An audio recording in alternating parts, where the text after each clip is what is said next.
For no reason at all, I had a great night tonight. Ooh, it was a lot of fun. Man, that was great. So yeah, okay, uh, Fast Fusion. Yeah, that's what made the night so great. That I finally got around to actually playing Fast Fusion. One of the many launch day exclusives on Nintendo Switch that unfortunately have gone overlooked. So I am at the point now where I am actively playing Fast Fusion, and I can tell you right now that this game is Kino. Like I want to say this is better than the last one. I don't know. These kind of games tend to just get better with every incarnation anyway. So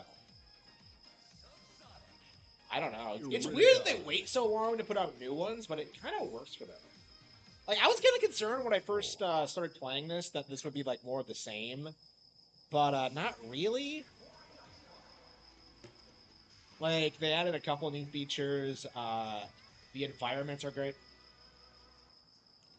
I don't know. It's crazy. These games are super budget, and yet they like. I'm sure they play better than like most AAA racing games. Oops. K's. Never heard of it. Uh,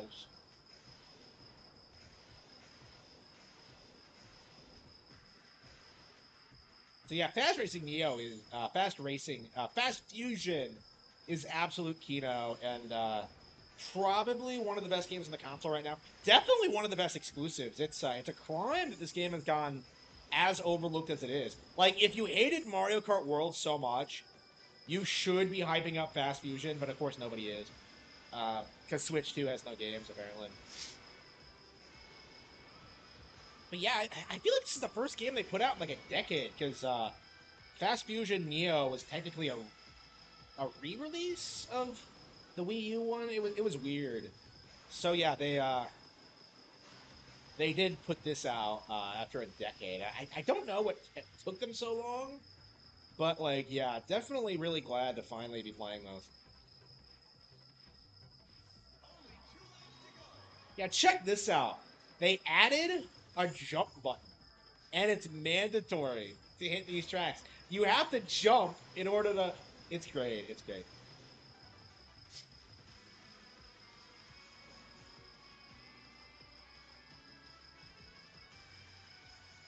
Yeah, I don't want to say this is better than Mario Kart World because it's obviously not, but like at the same time, for an alternative racing game, something that like is completely different. Uh, you know, all the people like spurging out about Mario Kart not being competitive, where are you? Like this is should be the game you're playing and hyping up, and yet like I haven't seen a single person like push this as an alternative to Mario Kart. Because of course that's like retarded because they're not the same thing at all. But I don't know. I I've I've been saying that like this game got shafted just because of its like it chose the worst release date ever. I can't imagine Nintendo told them they were releasing Mario Kart like day one, but yeah, that wasn't a good move for them. I think. Like I love Shinen, but like they really need to start expanding their portfolio.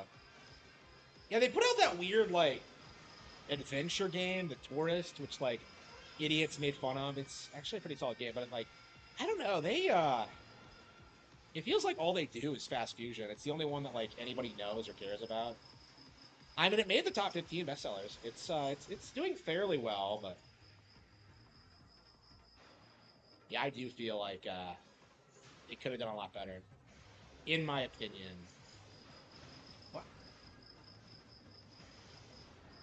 Yeah, there's a lot of games on sale right now, and I can't really justify any of them because I'm playing so many other stuff. Like Hitman alone is gonna take me like hundreds of hours to get through. So like I am very reluctant to buy anything else right now. Mario Kart World I'm still actively playing. This I'm playing now. I just have too many games. Like I haven't even touched Rune Factory. I bought that last night after like weeks of not.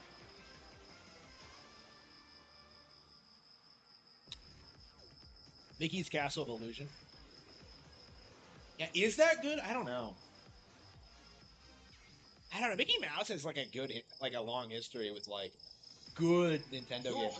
Like, I don't know, people keep saying that like Mickey is this shitty like corporate mascot, but like I don't know, like I was just looking at like some European comic that Razorfist recommended, and it looks like it has gorgeous artwork.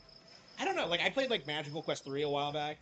Uh, that was like shockingly good. I was really surprised. I don't know.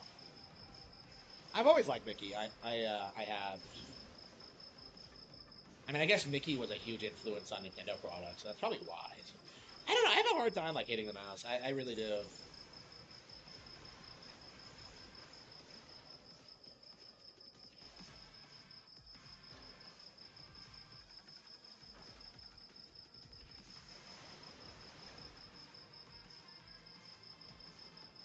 Oh, did they port it to GBA? Yeah, I'm curious if it's like ever gonna get on NSO because I think that's like a super underrated like Super Nintendo game. Like I thought that was a lot of fun when I played it. Yeah, I barely remember anything about it now, so I'd like to play it again for sure.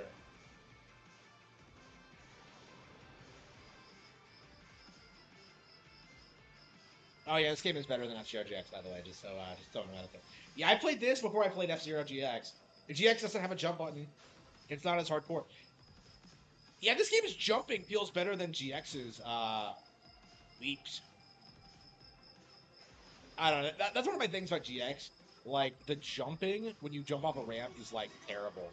It feels awful compared to X, and like I never see anyone else bring that up. I never see anyone like talk about how garbage the soundtrack is. I don't see anyone like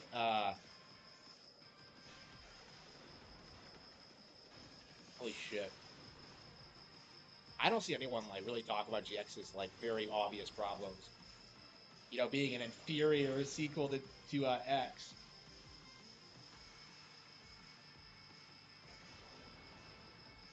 Yeah, the fact that like nobody is excited about GX on NSO that should be frustrating, but I'm personally kind of happy. I thought that was a boost. Huh? I personally am I don't know. I feel like that was one of the most overrated games on the GameCube for a long time. Like you had a lot of like boomers saying it was like the best game on the console. Like, oh, it's so hard, bro, and it's just not. Like I don't know, I'm hard pressed to think of like any Nintendo. Oh well, Pikmin 2 probably. I don't. There are some GameCube games I really can't stand. You know, I can't stand Pikmin 2. I can't stand GX. Uh,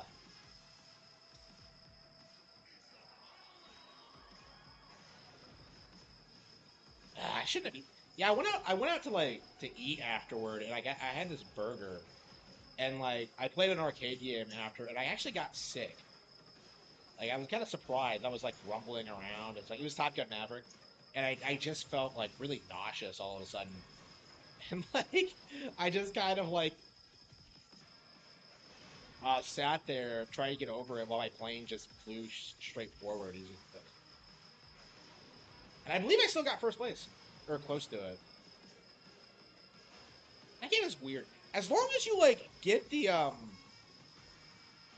final missile strike proper, like right on target, like you're gonna get first place every time. Um, yeah, some asshole is like beating all my scores. So right now, I checked my local leaderboards, and I am second place in Cruisin' Blast and Top Gun.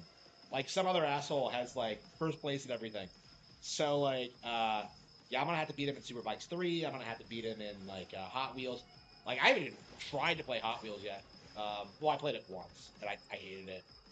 But like, yeah, this asshole is just well, he must be there all the time. And like, I can't. I haven't been able to beat him.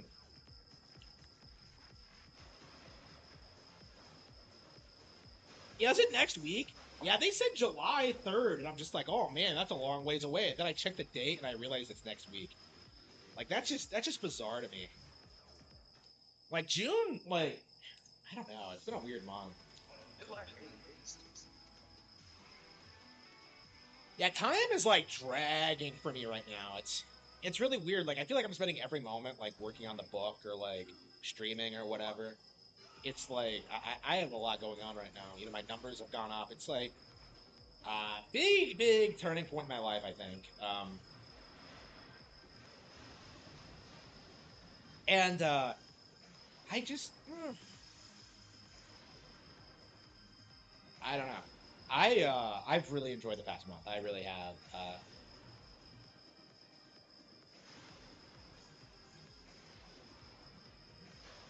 Yeah, we're gonna have to switch cars. I think that I don't think this one's good. Oops. What? Oh, what the hell was that?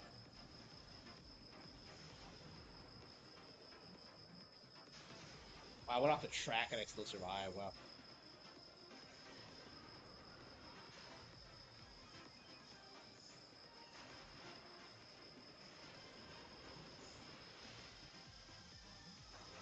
so there are like portals you jump through. That's so incredible.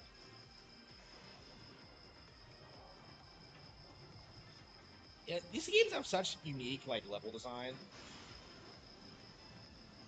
Shadow Fox debate, Angry Vigilante. No, I didn't bother watching that. Like I just said that like Shadow Fox won the instant I saw it was announced, and I'm just like, yeah, I didn't watch it. Like Angry Vigilante Gaming is legit retarded. Like I think he's worse than Video Game Level 58 because like all he's doing right now is like grifting off of like the Nintendo hate community. He's like kind of the extreme example of what I'm talking about. Is like how retarded like PC gamers are. Like what did I see him say today? Uh, Shit, what the fuck did he say? Yeah, he says Donkey Kong Bonanza will not sell 20 million units because hardly any game sells that much. And I was just kind of sitting there laughing at him because like it's 100% gonna sell that much. Like it's already like number one on Amazon. Like what the fuck does he think is gonna happen? Like I was so like, how out of touch can you get? Like the the downplaying of DK Bonanza is just straight up delusional. Like I don't know what PC gamers are expecting to happen, but like it's gonna do well. You know, it's just. I mean, they're still trying to like pretend that Mario Kart World is failing, because of like the update thing, which is like retarded.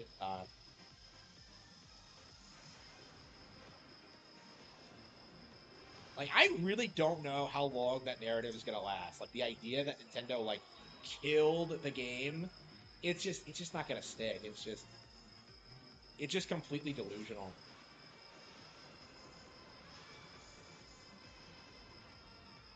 Yeah, there's seething about a lot of stupid things right now, like not getting a Nintendo Direct, you know, Mario Kart World, Bonanza. It's just kind of crazy seeing what they've been coming up with. It'll sell more than that, probably. How much has Mario Odyssey sold? Like 27 million now, I think. Mario Odyssey is going to continue selling on Switch too, by the way. Um, I expected to see a spike after Bonanza, actually, but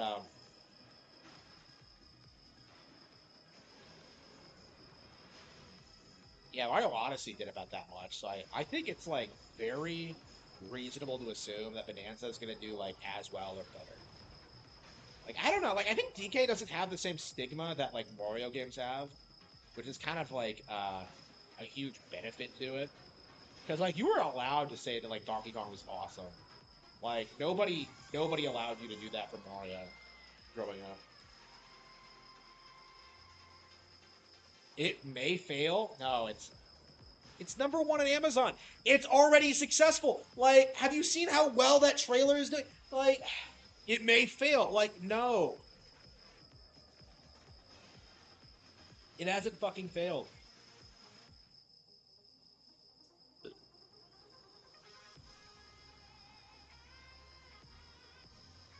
Death Stranding 2 sucks. It's Kojima. Like, everything he does sucks. Like, even Metal Gear Solid 3 isn't that good. Like, I'm gonna come out now. I couldn't even finish it when I like tried playing it again on stream. I was kind of surprised. Maybe I was like just burned out on MGS2, which is complete garbage. But like 3 just isn't that great. I don't know, man. I think uh I think the Codyverse has long surpassed Kojima's petty offerings. At the very least, I wasn't overly reliant on one story and one one set of characters.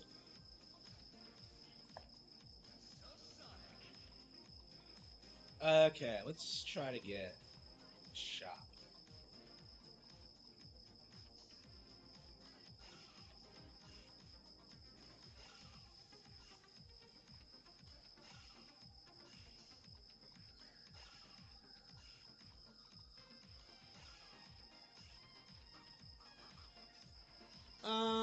Should we try another?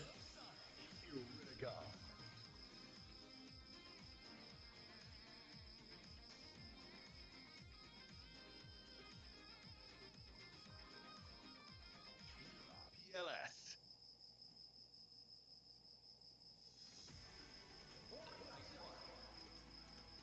The first MGS is even good. Yeah, absolutely. None of them are that good. Like they have not aged as well as the Nintendo games. Like it's shocking how much better Wind Waker is than like MGS2. Like that's the reality. Like Wind Waker is this all-time classic, and MGS2 is something that like fanboys hoped and see that pretended was good for years.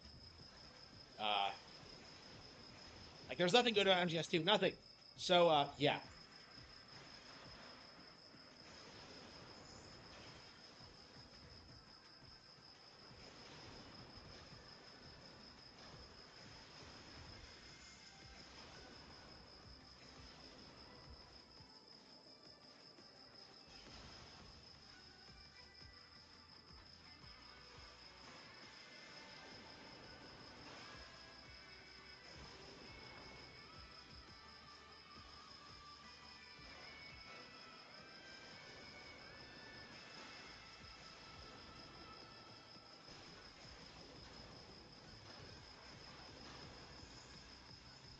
MGS. Oh fuck.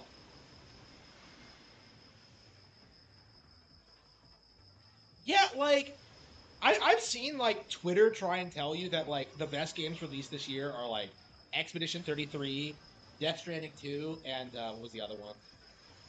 Some other slop. What the fuck was the third one?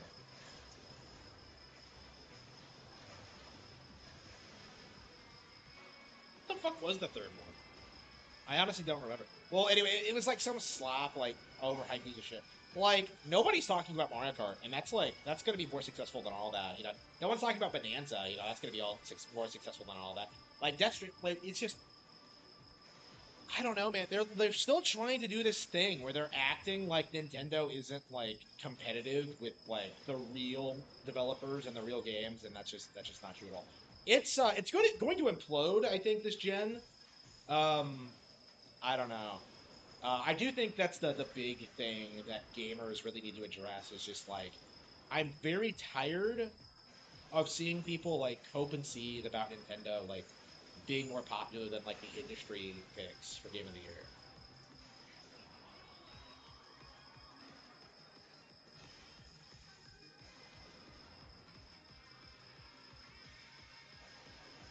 Yeah, I love this game, but like Novice does feel too slow. Like you do go faster and faster as you raise the difficulty, but like Mario Kart. Yeah, with Fast Racing Neo, I stopped after I beat Hero Mode. We re-downloaded the game, but like I don't know, I never really felt the urge to play through the game on a higher setting. Yeah, so this game is Kino, by the way. Definitely, I would say the best indie game on Switch too. Best exclusive for sure. Like, what else is on there? Yeah, this is definitely one of the best day one games. We'll definitely have to do a video on it because I do think this is one that's like really overlooked. Yeah, next week we're gonna have to pick up Survival Kids. I picked up Rune Factory this week. Oh, actually, no, I'm getting Tony Hawk next week. No, it's the week after that.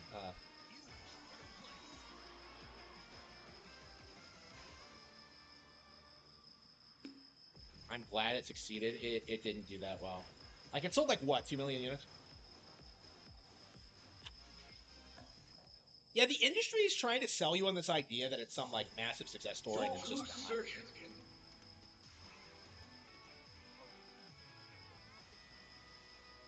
I don't know.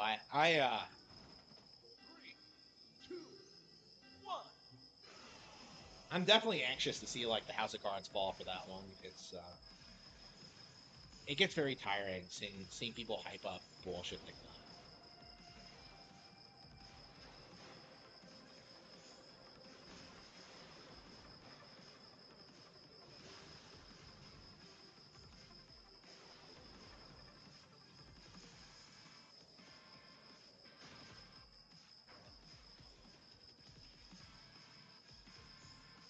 Yeah, Tony Hawk. Yeah, yeah. I think Tony Hawk is gonna be the next game I get, and then Bonanza. I don't see myself getting anything else. I'm playing too many other things. Like I gotta play like Ring Factory. I still can't get over the fact I didn't finish Fantasy Life 2. That just drives me nuts that I didn't do it. But I don't know. I'm just sick of tears of the game. Like I don't know. Maybe one of these days I'll go back to it and finish it, but I'm just like I don't expect I'll ever buy like a level 5 product ever again because I I had the same problem with Fantasy Life as I did with like Little Battlers or like any other game from them I played. Like they're all just so monumentally just stupid and just don't respect your time at all. They're stupid repetitive. Yeah, I have a big issue with those games. And I was like Fantasy Life 2, like they're almost good. That's like the really frustrating thing about it is that like there's a lot of good things to say about Fantasy Life 2, but like at the end of the day, it's just not worth your time at all. Like I was kind of defending it for a long time, and like I do feel like the problems don't become super like an issue until like the very end. But like, I mean, I can't finish the game, so I mean that speaks volumes as to how bad it is. I think.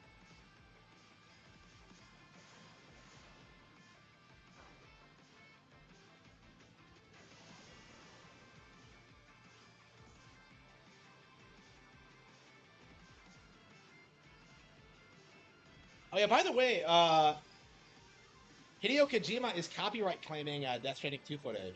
So for those YouTubers who are always complaining about Nintendo doing that, now you should be complaining about Hideo Kojima, but you're not going to see anyone do that. Like it's still like not popular in the community to like criticize Kojima. I don't know when it will be. Like I feel like it's pretty mainstream to say he's fallen off, but like YouTubers won't admit it because like it goes against like everything they've been trained to believe about the industry. Like he's kind of the symbol of like everything wrong with PlayStation. So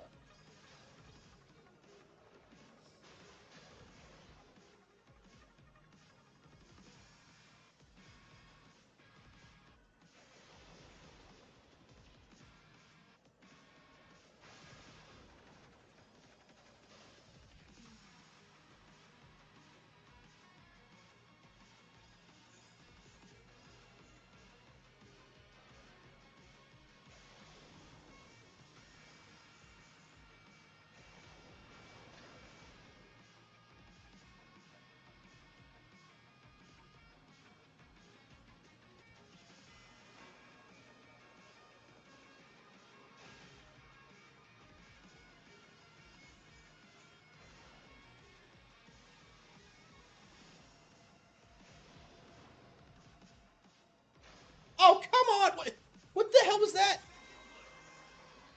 I got scammed. Did you see that? Yeah, Donkey Kong. Street Fighter 6 amiibos? They have those? I I didn't know they were making six ones. I would not mind having a jury. They were gonna hype up GTA 6. Yeah, I think that's the plan. I think that's why they've had this like awkward time like promoting all these random indie games. Because they were really expecting GTA 6 to bury the Switch 2, but like because it didn't come out, the Switch 2 is successful and there's just nothing they can do about it at this point.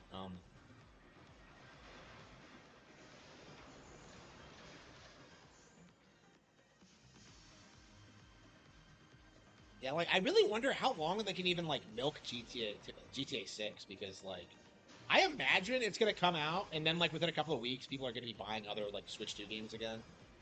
Like I can see that weekend being rough for Nintendo, but like long term, like it's just gonna coexist, you know.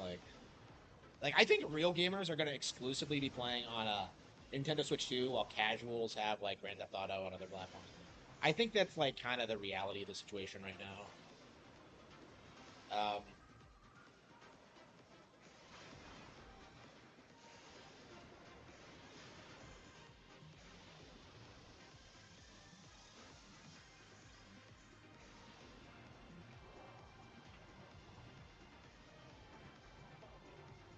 I don't want to see it. They still don't have it. Still don't have what? Like, I'm not even paying attention. I'm really playing. Why am I complaining? I honestly. I don't know. I was kind of reluctant to stream tonight. I was seriously thinking when I was setting up that like maybe I should take the night off, but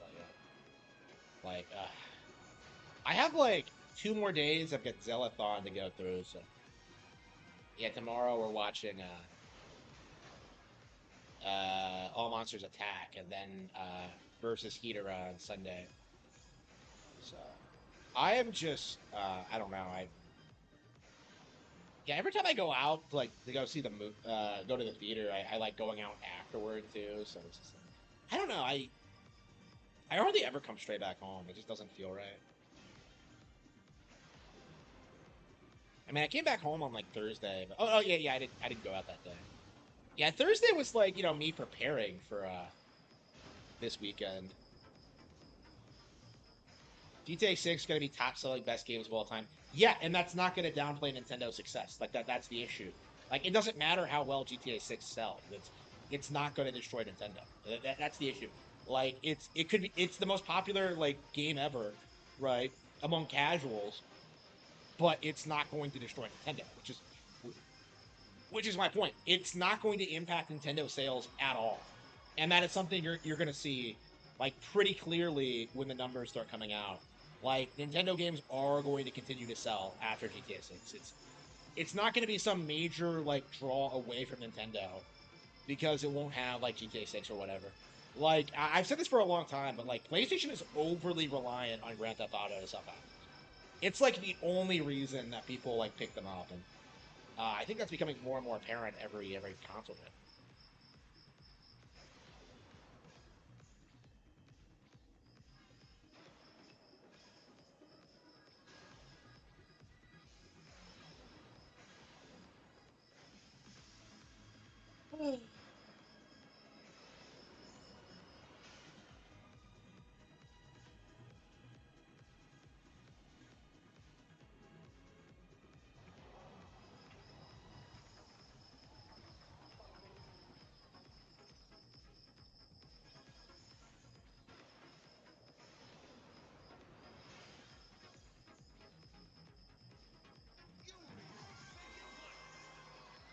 Microtransactions, yeah, yes, yeah. The microtransactions are like the reason they've taken so long to put out a sequel because it was like way more successful than they thought it was going to be, and that just resulted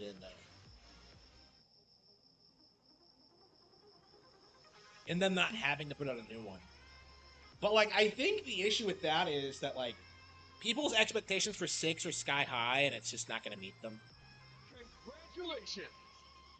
It's going to be like 4 all over again, where like people are expecting a lot more out of it, and they just don't get it.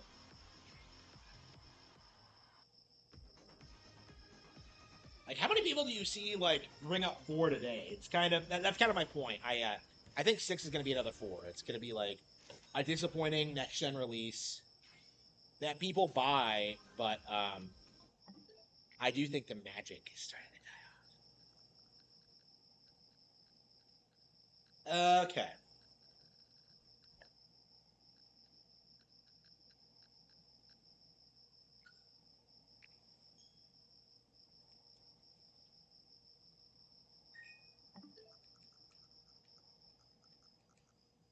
Do you think you should play GX? Most GTA players triple dipped. Yeah, I think that's like what actually happened. Like GTA 6 just has like a bunch of people. I know people who bought like Grand Theft Auto 5 on like 5 different platforms. Right? It's really common.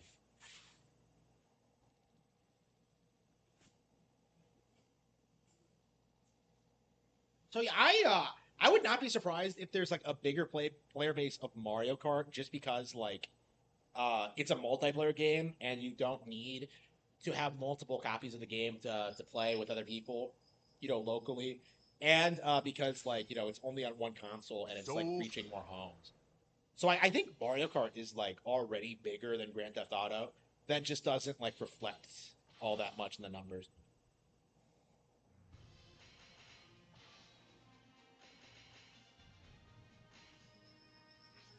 I wasn't even gonna play this. I was gonna play Wind Waker, but I found versus myself just, Chucky. oh yes, Soul Calibur 2. Fate conspired to arrange their Steam, battle. yeah, it's not even coming out day one on Steam, so you PC Final fanboys battle. aren't even gonna get Fight. Grand Theft Auto 6 day one. You can concede about that all you want, but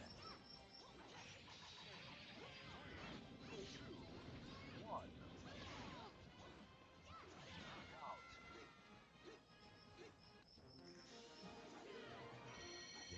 Platinum Duels. Only GTA fanboys like 4. Yeah, 4 is the last one I played actually. I never played 5. Versus I'm Talim. surprised they haven't re-released 4 yet. Entrust your note. Battle 1. Fight. Yeah, that Soul Calibur story I wrote, Link does marry Talon at the end.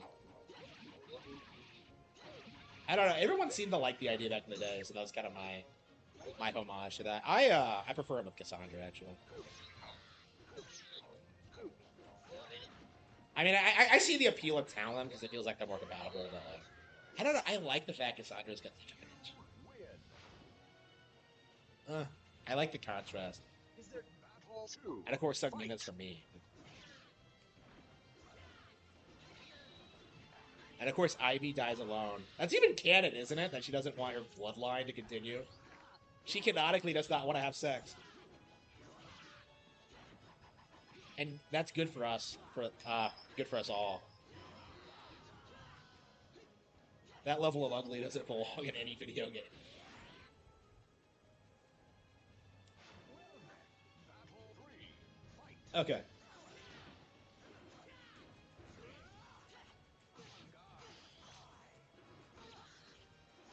Did anyone actually read the story? By the way, I haven't.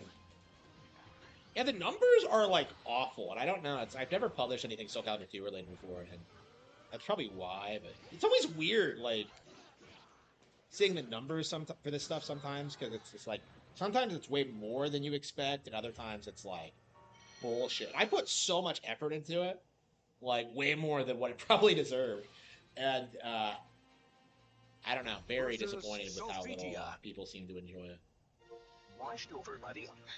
Battle 1. Fight.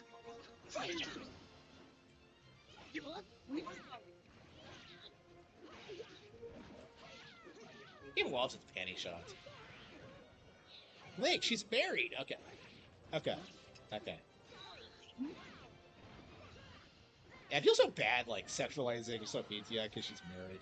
I always have. Is she, like, the only married, female fighting game character ever? Because I feel like nobody else is. She's kind of unique in that regard. Like, Chun-Li is, like, 50 and still, like, still a fucking incel.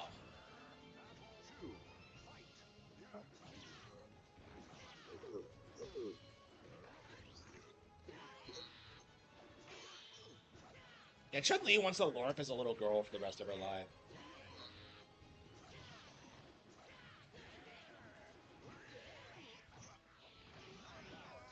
Ugh.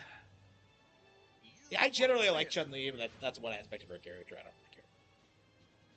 Define. Battle 3. Fight.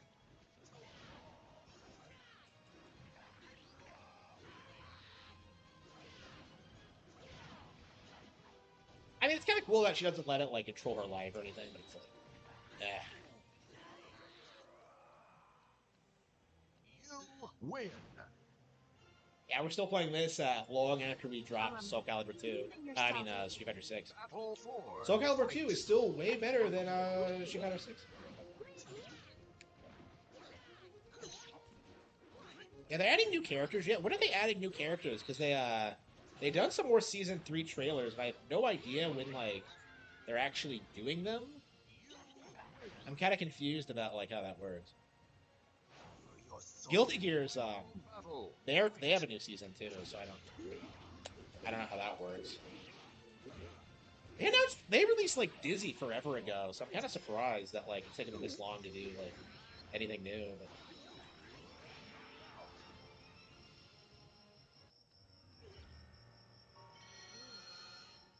okay. Oh, you didn't finish it, and I spoiled it for you. Versus Lizard Man. Okay. Battle 1. Fight.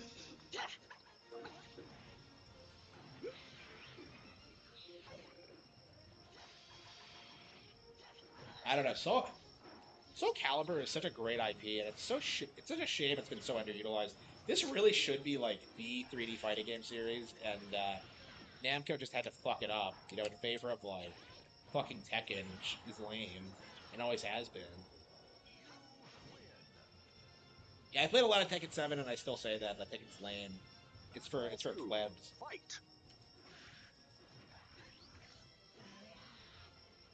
I think Tekken sucks.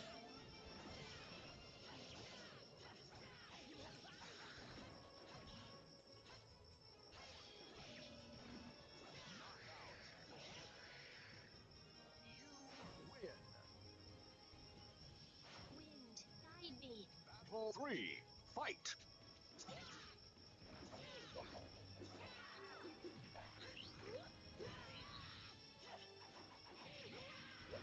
Little Nightmares? Nah, I not no interest. I've never understood like why those games are so high up in the movies. Horror games feel like they're just really popular with like the kind of people who will like eat up anything with horror related, and I just don't really care for that. I don't even like Resident Evil that much. I like more action horror stuff, but like you know something that tries to take itself seriously. That's not something I really respect. Versus Voldo. Battle 1. Fight. Have I accomplished anything in Weapon Master tonight? Kind of already ready to stop.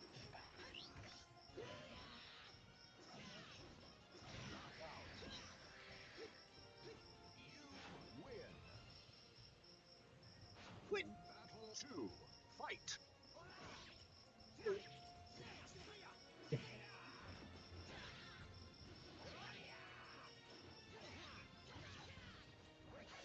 It's always weird when like I fight a young Sung because like I honestly feel like he's not even really a member of the cast.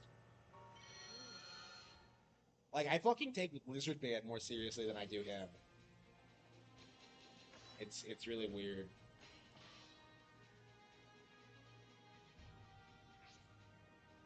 Like I didn't even realize the character is supposed to be Korean until I was like researching like character stuff. I don't give a shit about like Young Sung at all. Okay.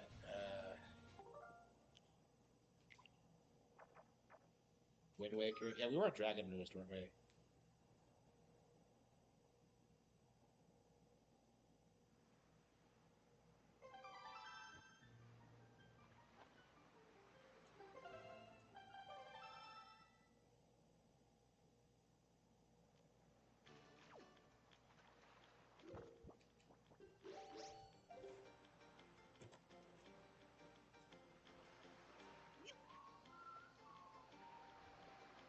I love the soundtrack of this game. I don't know. Playing this again. Yeah, I think it's yeah, I think it's the first time I played through this since Breath of the Wild came out. I think. Maybe I have. Yeah, I think I like started to play through, never finished it. So, no, I can't. I started to play through and finished it later. I think. Yeah, I definitely haven't beaten. Wow, I haven't beaten Twilight Princess since Breath of the Wild came out for sure. But yeah, this is different.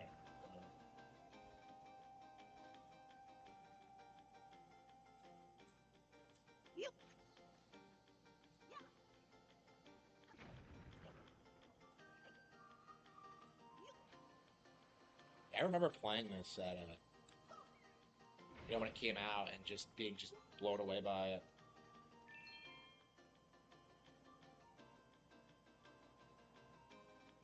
Most are just trash now. Yeah.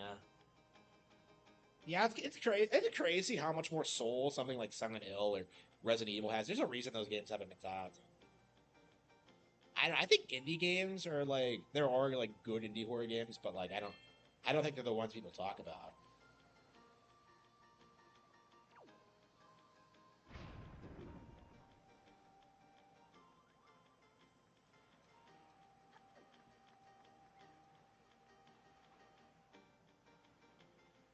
Yeah, Quill's just standing there.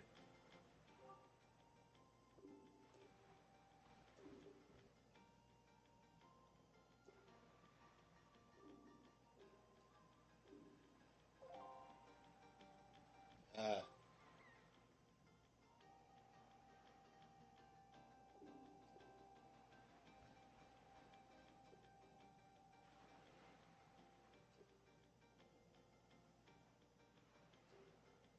of our airy.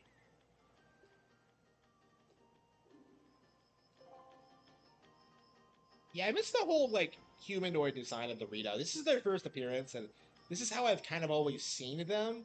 It's like weird to me that Breath of the Wild turned them into like fucking birds, like outright. Especially since like I don't know, it doesn't make any sense because in this game they established that like you need to lose scales to get your wings, implying they're more humanoid than bird. But like then Breath of the Wild comes out, you have people like way younger than Tomalai like flying around everywhere. It's weird.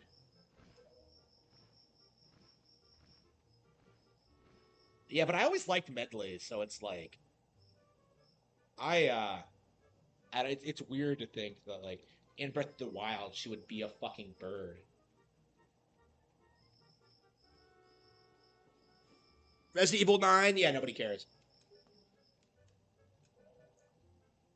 No interest, haven't even seen the trailer. 7 and 8 were garbage.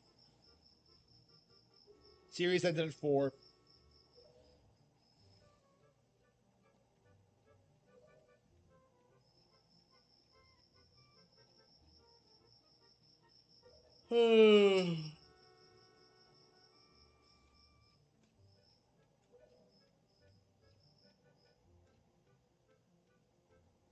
He or she journeys to the top of Dragon Roost.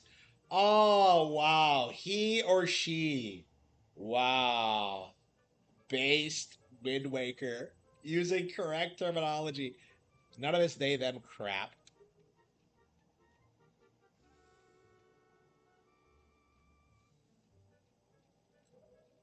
His or her wings.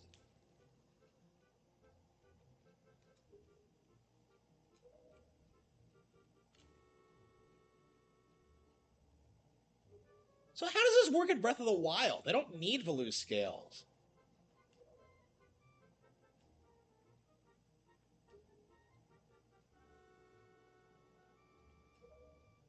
I love how understanding Link is.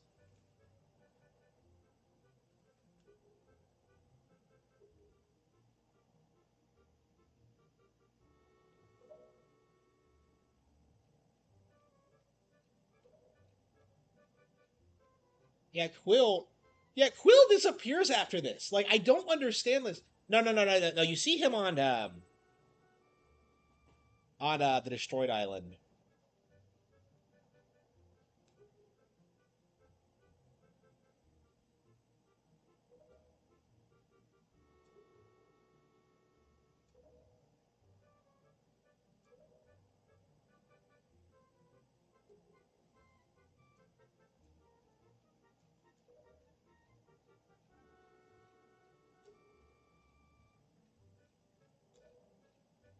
A young girl named Medley.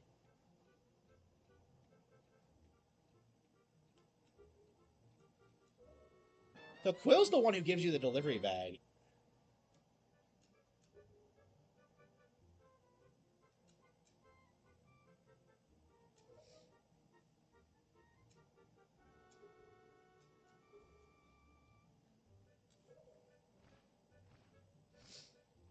Yeah, Medley's best girl in this game for sure. I yeah, there's not that many like good. Like, I don't think anybody really has a preferred love interest for Link in this. Like, some people like him with Tetra, but it's like she's kind of an asshole. I am not a Tetra fan. I've said this several times. Like, I like Medley way more. I like the Windfall Island girl more. Milla. It's like, okay. I always hated that when, like, you tell the girl you like her, she, like, runs away. Pissed me off as a kid. Why is he caressing that orb?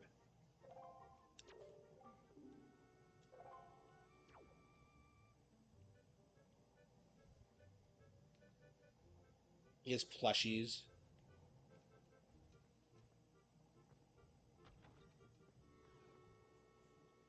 Ugh. Yeah, Komala isn't, like, anybody's favorite character. He tries making a move for Medley and fails. Rather hilariously, honestly. He spends the entire game after he gets his wings, like, holding a flower that's for her that withers. And it's just like, oh, what a massive L.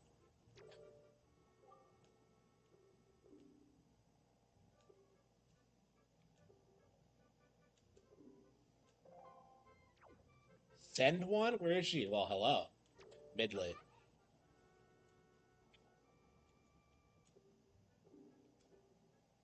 Aw. I'm an attendant. My name is Medley.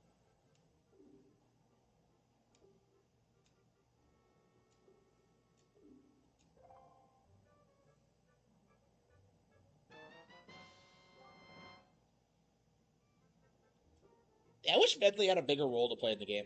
She does play a pretty significant role, but like, heck no. I would not mind seeing more of her.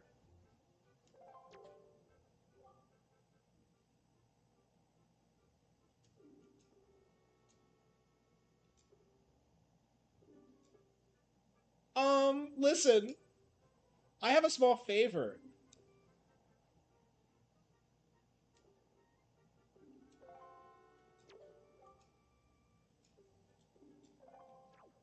Uh, Twilight Princess, Link's Awakening. I said Link's Awakening. That's my iconic. That's one of my favorite.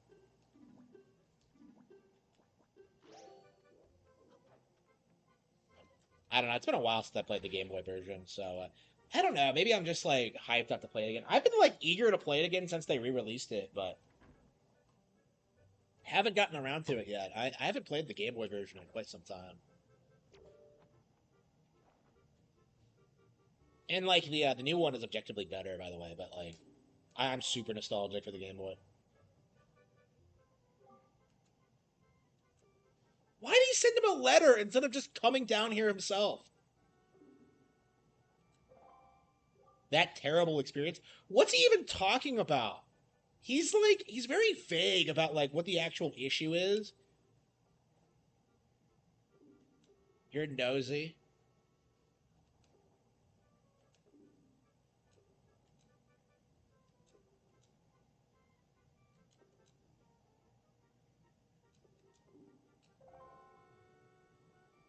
I don't know. Kamali's arc just doesn't seem like it really resonates with me. Like I've always been way more invested in Medley as a character. Like Kamali just seems like a little bitch. Never liked him. Like even his dad calls him a pussy. So if that tells you anything,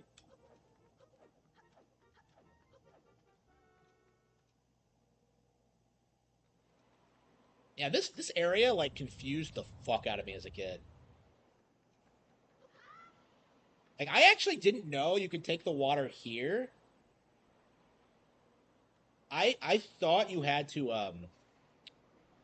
I got it from the ocean or something.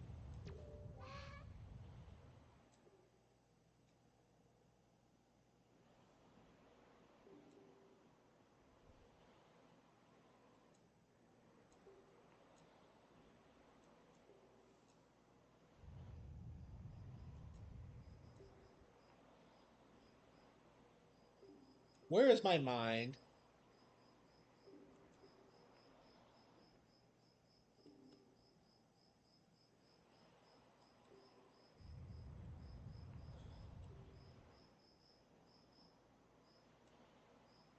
So did Valoo kill her?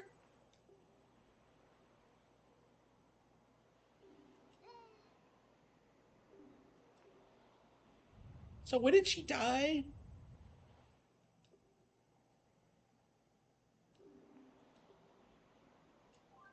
If I could get some wind under my wings...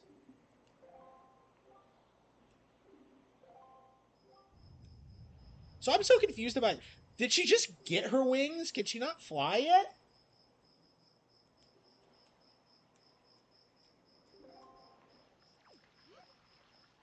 I love how she has faith in my strength to pick her up.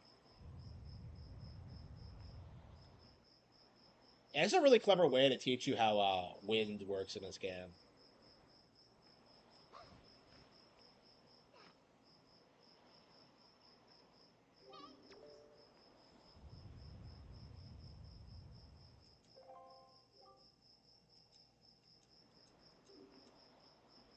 I'll be fine. Yeah, sure. You won't do shit. So technically, like, Medley gets past everything on Dragon Roost Island, even when, like, all this bullshit... She gets captured, but she does get up there. So, like, Kamale's a little bitch.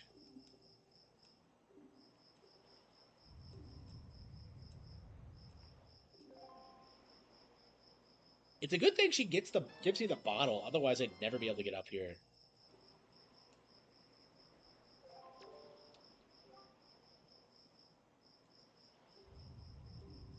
Please don't tell anyone. Why don't we go up together? I don't understand, like, why she goes on alone. She doesn't even think to ask you. I don't know, and, like, you end up following her anyway, but it's like, come on, bro. Like, it took me a while to figure this out as a kid, but... Like, if she just waited 2 seconds, I'd be able to go with her.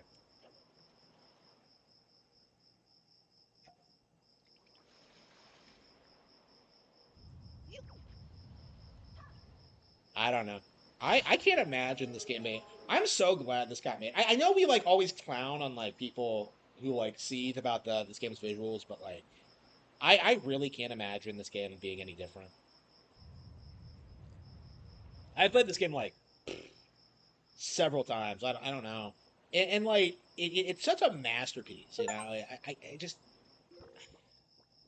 I think this is the defining example of just how far ahead of the curve Nintendo actually is. They had a lot of foresight making this, I think, because of just how well it's aged. Like, it's shocking how much better this looks than, like, MGS2. I talked about this, like, earlier, but, like, MGS2 was kind of like... We talked a lot about how, like, Metal Gear Solid 1 couldn't compete with Ocarina, but, like, it's also true that, like, MGS2 couldn't compete with Wind Waker. Because this game was, like, way more fun to play and, like, evolved the gameplay. It had a way better story. Like, but people at the time seethed about the visuals. It aged better than San Andreas? Absolutely. Yeah, for sure.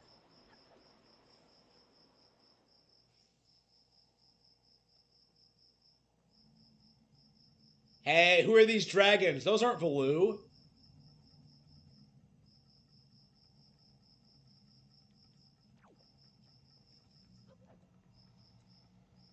So how the fuck did Medley get past this room? I don't... She had to get past here because there's no enemies. Like, when did she get captured?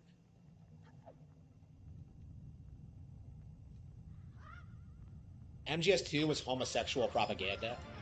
Yeah, is it the first game that, like, had an openly bisexual character? Vamp?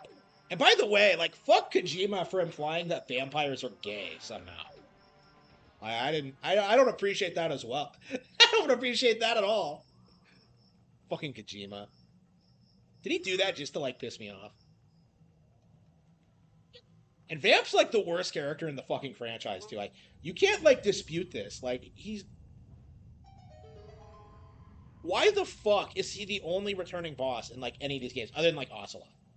Like, why the fuck is Vamp, like, Ocelot tier? Like, I don't get it.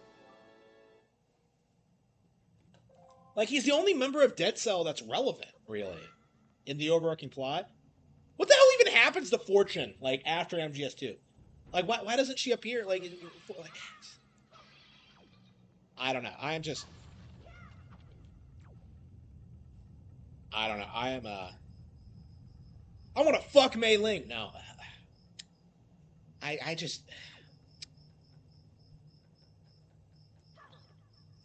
I don't know. I don't know. Just, Metal Gear could have been so much more. It could have been the stealth franchise. Now that I've played Hitman, I'm on Team Razor Fist. I'd say like Hitman is like the best stealth franchise out there right now. I can't think of anything better. That's like stayed as relevant and kept getting new entries. Like there's more stealth in like one mission of Hitman than like an entire Metal Gear Solid game. It's bad. Um, I don't know. I'm curious. Like when I actually start paying attention to the story in these games, I'm curious if the story themselves itself is actually going to be better. I don't know. I love MGS Metal Gear Solid's bullshit, but I don't know, man. I think Hitman may be peripheral. Like the best like Metal Gear Solid game is 3. Like everybody agrees on that. And like Hitman is like basic. Like the Hitman guys legit are working on Bond now, so like they clearly understand the tone. But people defend MGS2 by saying it's meant to be bad. Yeah, that's like that was like the Last of Us cope before like the Last of Us cope. That is legit the most woke argument I've ever heard. I can't stand that kind of shit. Oh, it's supposed to be bad. Like what?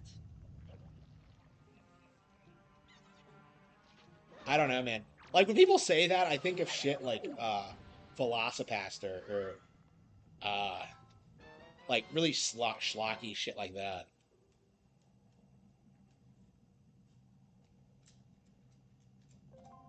I don't know, man.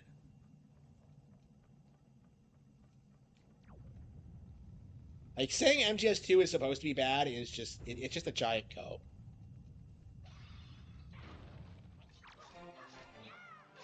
Hitman is better than Splinter Cell. Yeah. Better than Thief. Yeah, I've never played Thief. Uh, I don't know. I imagine Thief is like garbage, like PC bullshit. Do you ever use this mechanic anywhere else where you like break through barriers with enemy weapons? Yeah, this is the yeah the mechanic from Breath of the Wild, like using weapons. It came from here. That's really interesting. I never realized that before. Okay. Um,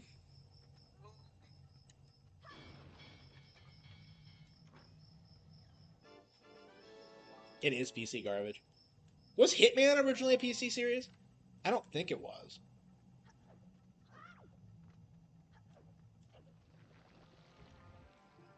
I don't know. At this point, like if something was like originally a PC series, I don't take it seriously.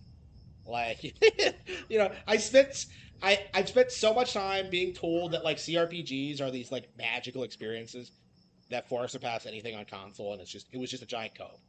It always was. Like after Baldur's Gate 3, I will never take PC gaming seriously again. Like they don't have shit.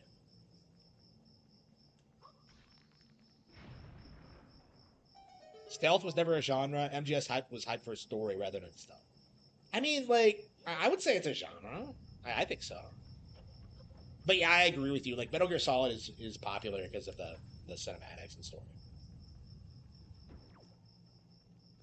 I don't know. I still think the voice acting in those games is really good. Like I was shocked at how good like their performances were in MGS3 in general. Like it really needs to be said. Like 2000s dubbing of video games is like way better than what we're getting now. Like it's kind of shocking if you like listen to like Metal Gear Solid 2 or like Metal Gear Solid 3 or like Resident Evil 4 or whatever. Like they're so much fun to listen to. And like they have so many like talented people involved. And then they just started taking themselves like way too seriously and just ugh. Like I'll never get tired of like RE4's like lines and yet like I don't know, I'm so frustrated. I hate like what modern voice acting has become. I don't know. There's some good ones. Like Square still hires like legit theater actors that do their dubs. Like that guy who did like Odio in Live Alive, like shocking performance. I was like taken aback by it. Oh yeah, by the way, speaking of Odio, I actually I love the character so much. I should have did name a character after the cattle in the cattle have fangs after him. So have a definitely be on the lookout for that homage. But it's not a ripoff; it's a homage. The character is actually like pretty heavily influenced by JRPGs in general. But anyway, like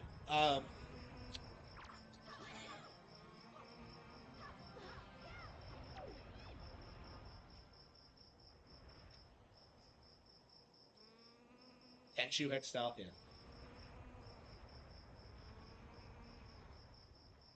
yeah. I think like Metal. Yeah, that's the frustrating thing about Metal Gear is that it's treated as like this serious stealth franchise, and it's just not. Like it really is more of an action game.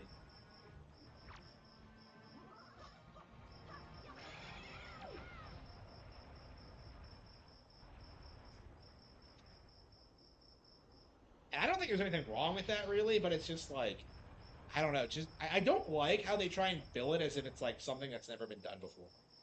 It's just I don't know. It's weird.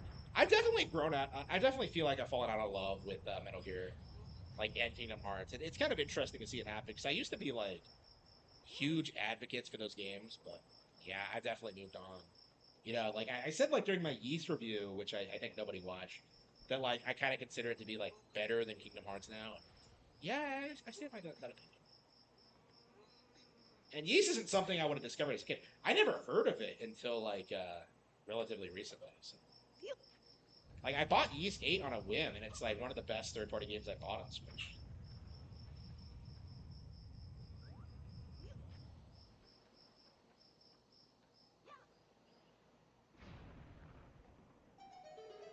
Age port, yeah, I think so too. Like the Disney aspect, the Disney aspect is what drew people in, but like I think it's a big thing that kind of drive people away too. Because like I don't know, I kind of do feel like the Disney license just holds it back.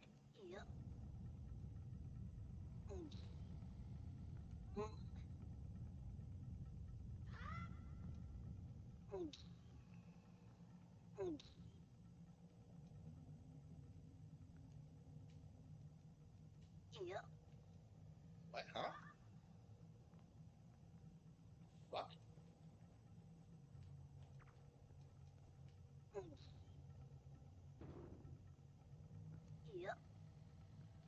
I don't think I've had to do this properly since I was a kid. So, hang on. Yeah, I think I had a very specific. Wow, I forgot how this works. That's kind of crazy.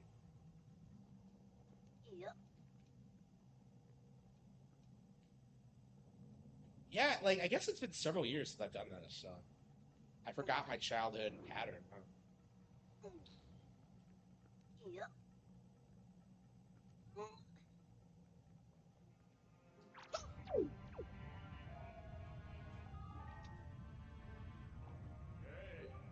Yeah, so like, so this is actually the King of Red Lions. You can tell by like the voice clip. So like, I don't understand this at all. So like, Tetra says she can see what you're doing through the stone, and yet like she doesn't realize that you're still alive after this. She doesn't figure out you're still alive until you see her again on Windfall. So like I don't understand why there was some confusion about what happened to you afterward. It's just it's just such a weird aspect of this. Like on a first playthrough, I think you're supposed to believe that this is Tetra, but like it's obviously not if you think about it. And they never emphasize it either.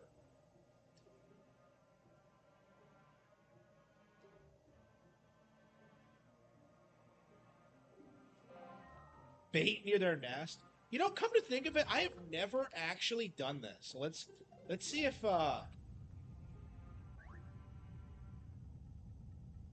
I have never done that in my life. Holy fucking shit! It talks? I have never had bait on me in this segment. I've never seen this happen.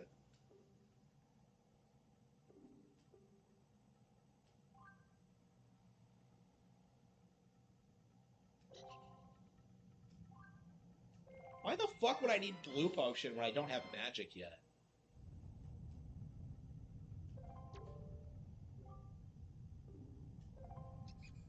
Are you serious?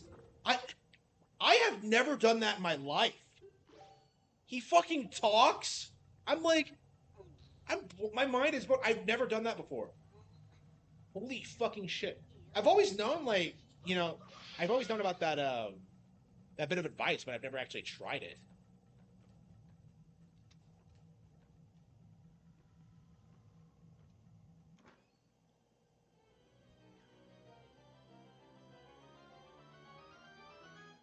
My settings. I don't know what you mean. Do I have to mess with wait, man? My stream settings, do you mean? I don't know. I don't know what you mean. Like, that was the compass thing.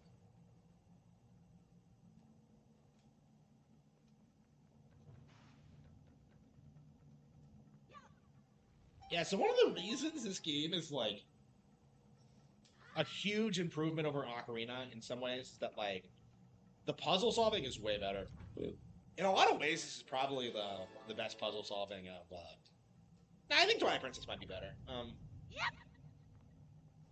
Like the dungeon design is a lot more elaborate, and it just feels like you can do way more to interact with it, and it's just so satisfying. Like I don't think there's a bad dungeon in the game, honestly. Like they're all really unique locations, and they all offer like completely different experiences. It's I wish there was like more of them, but like you get just a lot of peak bullshit.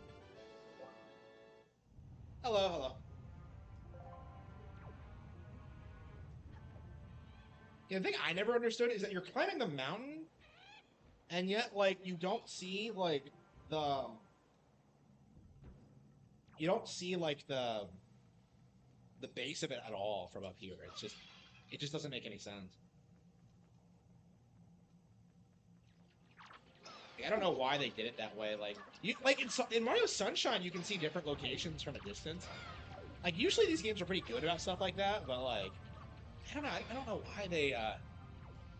why they couldn't do that. There's no recognizable landmarks or anything. It's kind of a weird decision, honestly. It's a cool first dungeon. Like, I think it's a good way to like introduce people to Wind Waker because it feels very like unique to this game. I think like not starting with the forest dungeon again was a really smart decision. I think because like by the time you do see it, you're just kind of like uh you've already gotten to the vibe of like what Wind Waker is trying to do. So it feels like a nostalgia level at that point, which blew my mind as a kid.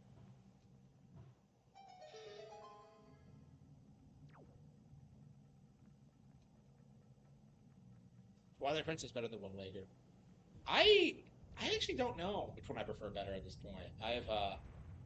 I think playing this again, I really love both for sure. But like playing this again, like after such a long break, I definitely feel as if Wind Waker is way better than I remember it being.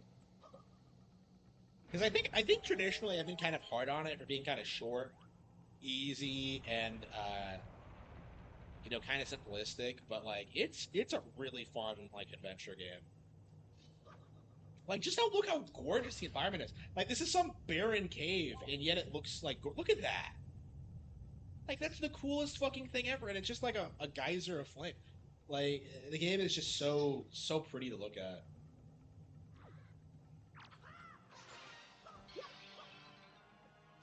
Yeah, I don't know which is better. I'm inclined to say this one, but maybe I'll change my mind once I get around to actually finishing Twilight Princess.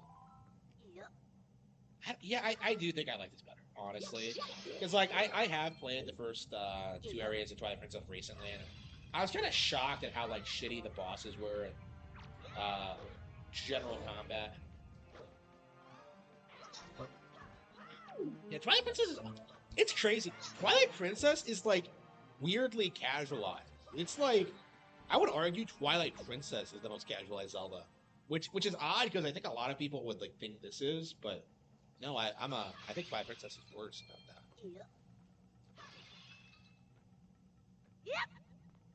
Yeah, I don't think the art style to Twilight Princess is aged as well. Not that I dislike it or anything, but, like, people really exaggerated how bad that looked. At the time, but it actually does have like a really unique vibe to it as well. But yeah, this is something special.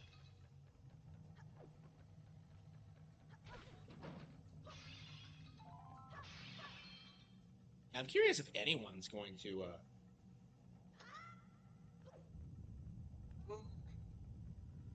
is going to be discovering the game on NSO. Like, it feels like most people are playing Breath of the Wild or Tears. Like, I can't imagine people who got on board with the series with those games, like, going back and playing the old ones, because they're all so different. Twilight Princess aged better than MGS4. Well, MGS4 was aged from day one, because it was already fucking garbage and, like, not as good as 3. And anybody who wasn't like a rabid fanboy would tell you that. Oh, that's right. It's over there. But yeah, like, Metal Gear Solid 4 was so bad. I was shocked how bad it was when I finally got around to playing it. And people were still defending it for a long time. And I imagine there still are people who do, but I don't know. I think Metal Gear died with 4, truth be told. The brown filter? I don't think so. I think Twilight Princess has like a way more dynamic color palette than most of those games.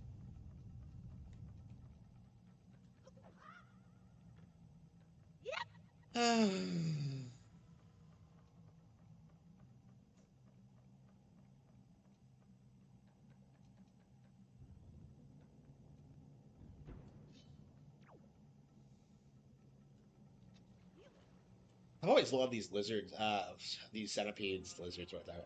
Like, they're such a cool, like, enemy design.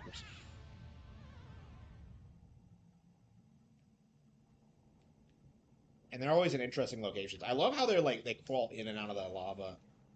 It's a really unique look for them. Yeah, it doesn't work. Because it's going to come right back out. Yeah, getting in the lava revitalizes them, which is really cool. Oh, shit! That was close.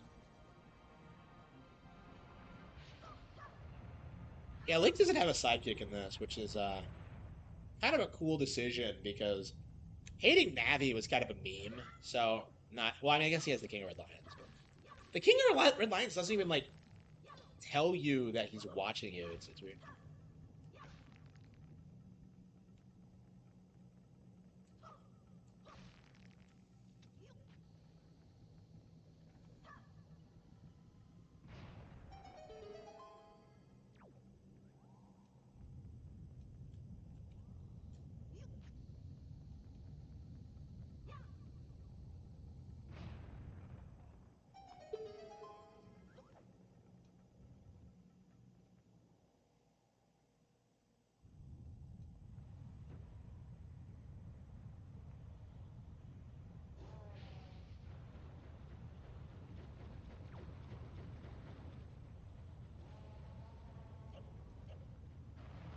I never understood this. Like, the stairways falls behind you. How did the other Rito get back up? Kamale gets past it somehow. Medley's kidnapped. Yeah, Medley, you are not fine. Okay.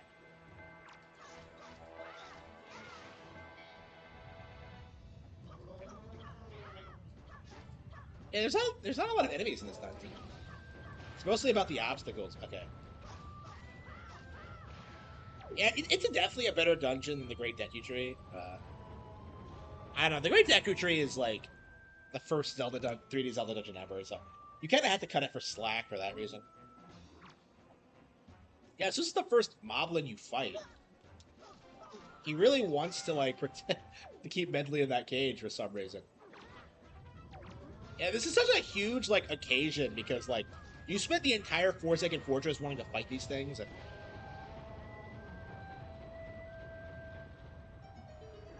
oh, she has her eyes closed the entire time.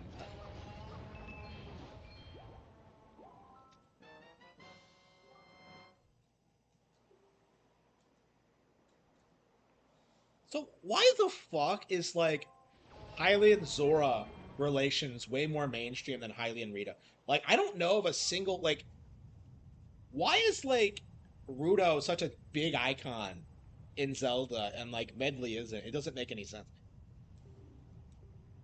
Like did that a whole marriage proposal thing like strike a chord with Japanese players or what?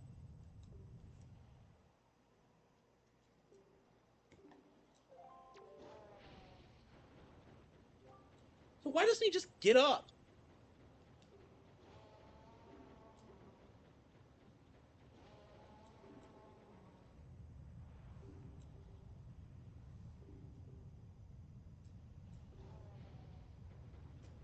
It's what I use to get this far. It's a device we Rito used before we evolved wings. So wait a minute, like, but she has wings already. Like, so she can't fly yet. Like, huh?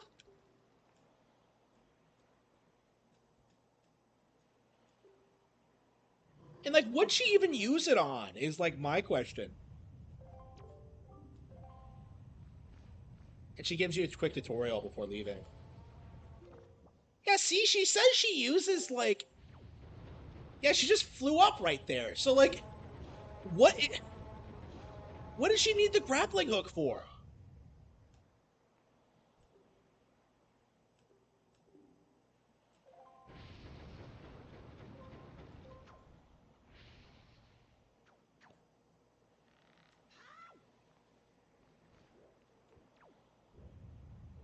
Like, she disappeared. Wait, well, I was gonna see if I could target her and talk to her again, but she just vanished. Okay.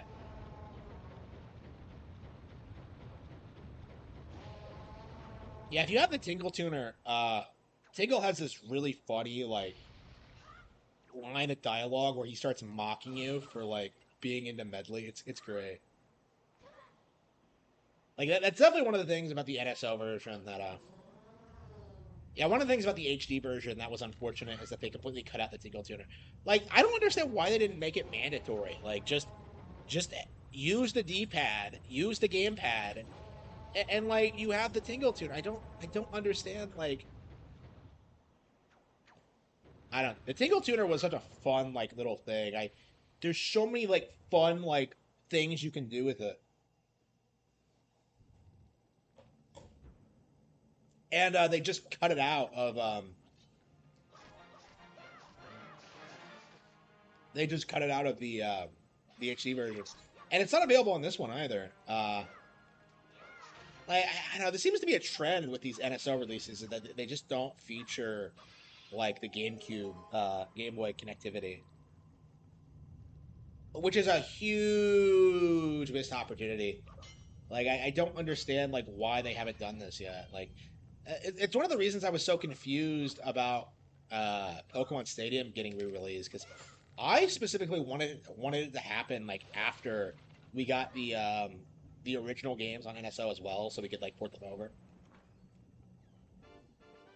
Like I don't know why they're like not doing it. Like they've never explained it, and it's just like my one complaint with NSO. Like they don't have like a lot of these features. And it's not like they can be emulated either, but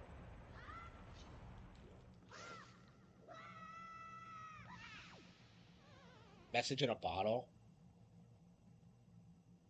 That was an HD thing. Yeah, and you can't even use that anymore because Miiverse has been taken down. That was Keto. I've always loved this room. Who built this bird cage? Like, was this to hold a Rito? A Rito prison? Yeah, there's just so many cool features from like this game that aren't available anymore. Like no message in the bottle, no tingle tuner, like just jack shit. It's just frustrating.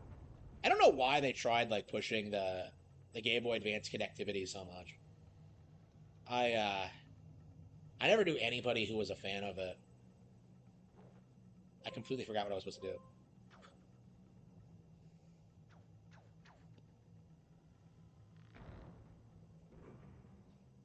Like it was too expensive to get like a link cable and like a GBA and like people to play with. It's just I don't know. Like I only had one because it came bundled with like my copy of Four Swords Adventures, which I never played with other people. So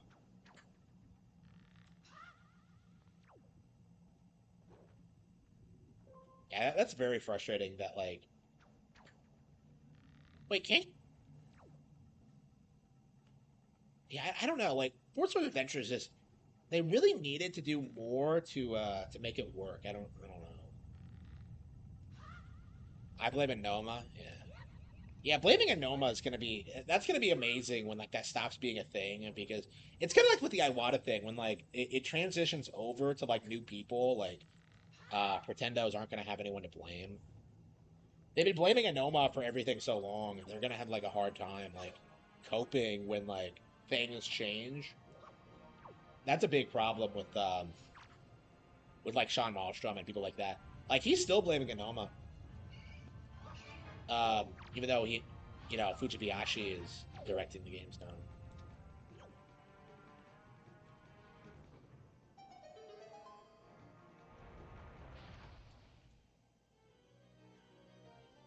Yeah, like there's so many like clever little solutions to puzzles on the way down here. It feels so much more involved than anything you do in Ocarina of Time. Oh, that's right. Yeah, yeah. This is like the big, massive L of Wind Waker. Something the series never recovered from. No one else I know talks about this, but this really needs to be said. This is the game that went from calling these keys boss keys to big keys. And it's just been like a disaster. Like, Zelda will never recover from this. Like, they're not big keys, they're boss keys. I don't care what A Link to the Past says. They're boss keys. Ocarina like established this. They're boss keys. They're not fucking big keys. Like, what do you like? It's big. No, it's the key to the boss room. Like, I don't care how big it is. Like, it just like this is like fuck the visual style. That is the big thing about Wind Waker that pisses me off. Is like the fact they renamed boss keys to big keys. Like I never understood that. Just ugh. Yeah, they censored it. Yeah.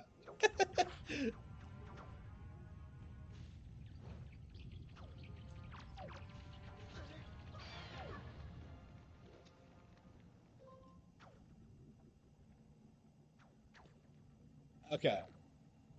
Yeah, in Ocarina of Time and Majora's Mask, they were called boss keys, but in this one and all subsequent entries and A Link to the Past, I think they're called big keys.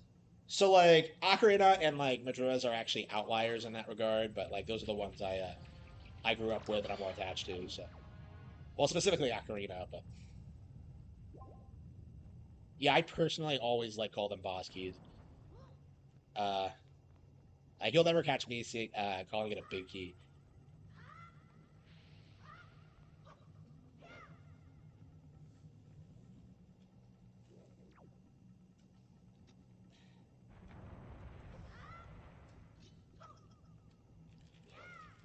But yeah, that is like the worst thing about the game for me is that like they fucking renamed the keys. That pisses me off. What the hell? Wait, hang on. Huh? Wait, how do you get back?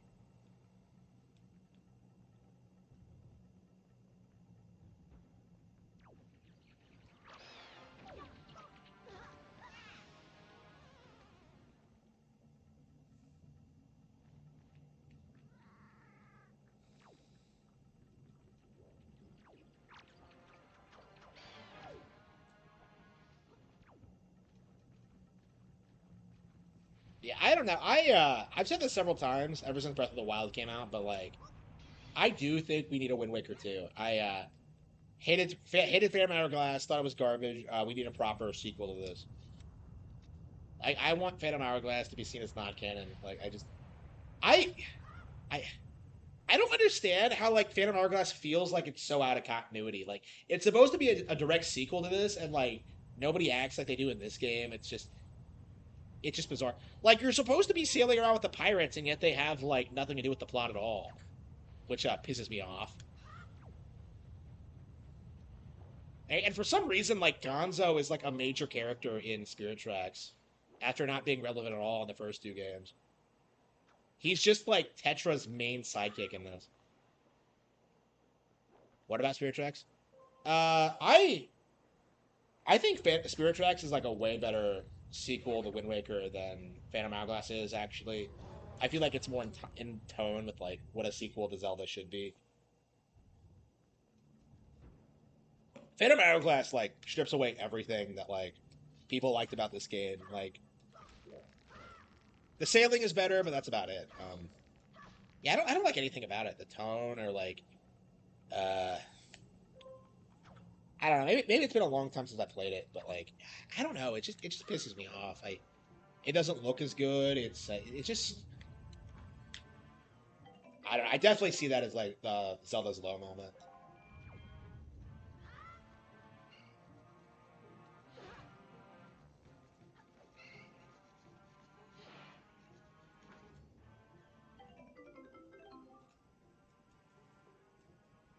But yeah, like Spirit Tracks in comparison is so much better. It has like this really fun, upbeat tone to it. Zelda's the most likable she's ever been. Uh, it's just phenomenal. This is like the only time I've ever had a red potion like in this sequence. Wow. I usually always go for the fairy, but prone. What do you mean? So yeah, Spirit Tracks is actually like low key, like a great Zelda game. You never hear anyone bring it up, but like it does a lot of things to like really set it apart from Phantom Hourglass. Like I love how Zelda is your sidekick and like the trade mechanics. It's so much better than what Phantom Hourglass did. Like Spirit Tracks is like a sequel to Phantom Hourglass, but like it really does feel like a fresh new thing. It doesn't really feel like a rehash of it at all. Like all the mechanics are better. Like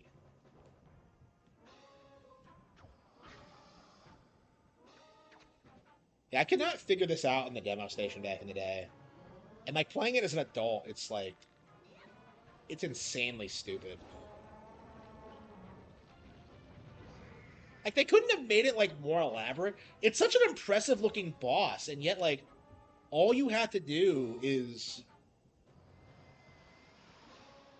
I don't know. I love like Wind Waker and Twilight Princess, but like the bosses are not the strong points.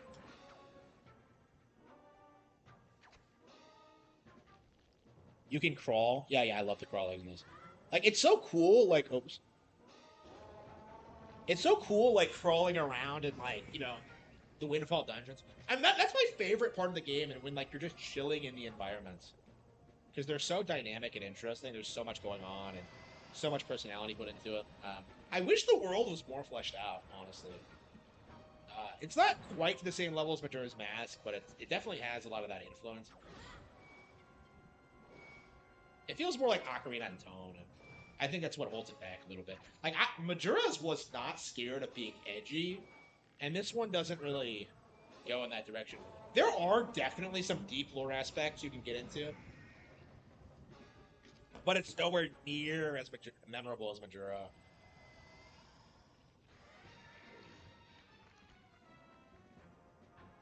Like I don't understand why this boss is so fucking big, and yet like it's such a pushover.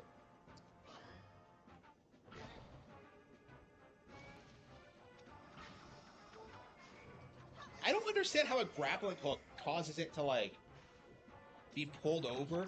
Get over here. Like it doesn't make any sense. Yeah, it's like they made the game like easy for first time players.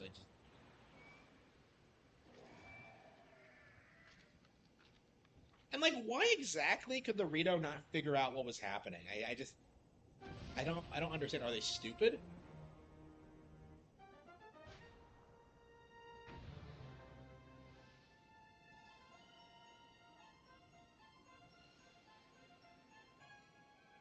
Don't update the game. You have to if you're going to play it online. Like, what are you, stupid? Was a darker game than Final Fantasy? Yeah, it was way better than anything Final Fantasy was doing at the time. Yeah, people keep saying that, like, Final Fantasy VII was better than Ocarina of Time, but it really wasn't even better than Majora's Mask, honestly.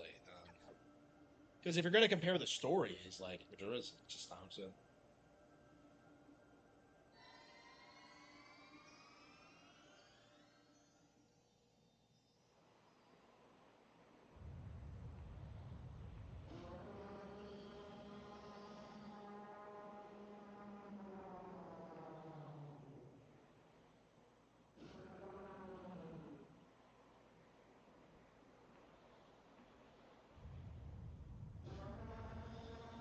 So was, like, Dragon Roost supposed to be Death Mountain? Because it has, like, the clouds around it, the way that Death Mountain does when it's supposed to be in trouble.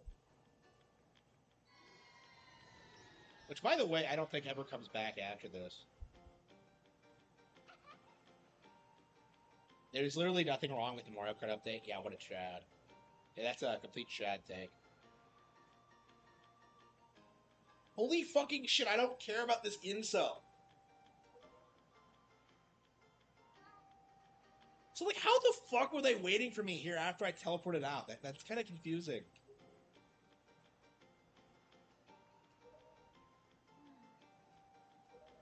I hope I can be like you someday.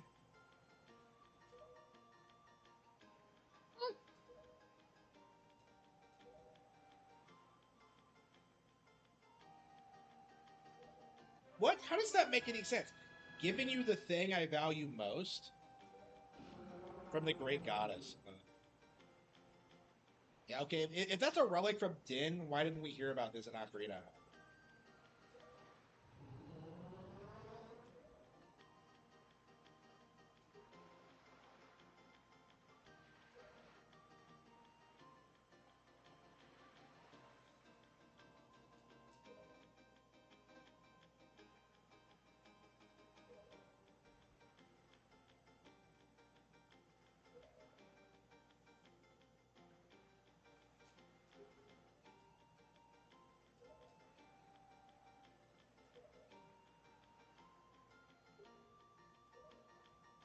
See you again. Yeah, after all that shit I did for them, they just leave. Like I said, like Kamala just doesn't have that good of an arc. Like you get way more attached to Medley because she's the one that like goes to Dragon Roost. She's the one that like gets captured and you have to rescue her. You have to pick him and throw. Like Medley's a way more interesting character. Like Kamala doesn't do shit. Like especially after this, like he's just a nothing burger of a character.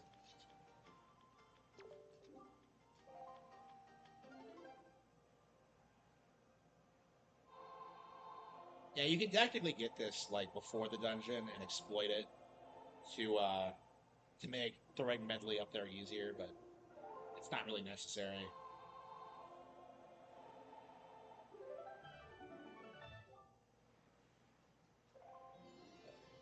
Yeah, so you don't even use the Wind Waker when you first get it. That's kind of annoying.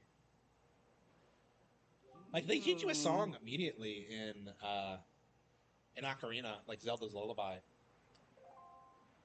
Like the game's called Wind Waker, but the Wind Waker doesn't have that much to do with the plot. The name is Zephos. Yeah, you would think this guy like it always bothered me how like this game tried to make this guy out to be like some huge deal. Like he's on the promotional art and stuff like that. This is the only time you see him. It's just and I've always liked the character, but it's just the new Wind Waker.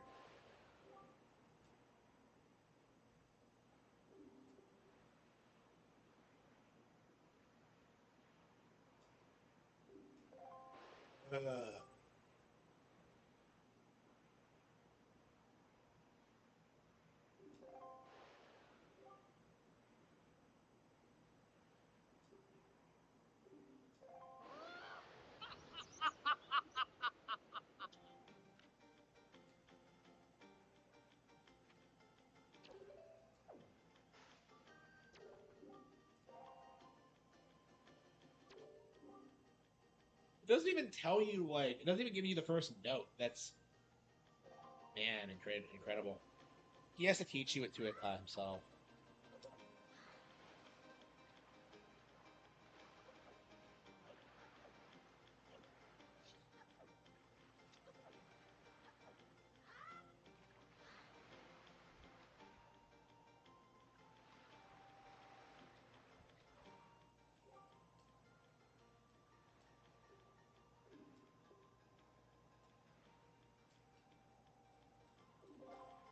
We sail to the south. No, fuck you. We're gonna wait. What? Hey, Oh!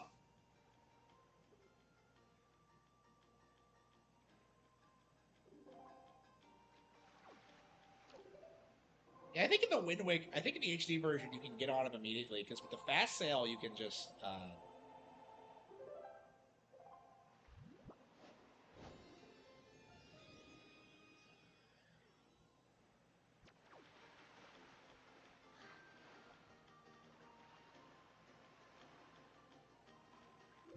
Yeah, I like the game, but like one of my big criticisms of it, like you have this big open ocean to explore, and yet the game is like so frustratingly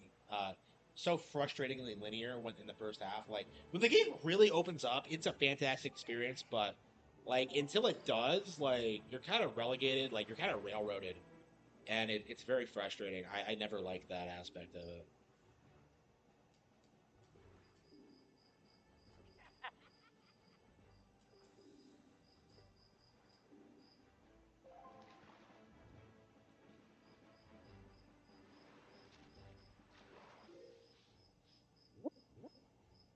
So what's the deal with the fish? Like apparently there's a lot of fish lore in this game that I've never really like thought about before. I've seen some Celtic videos about this.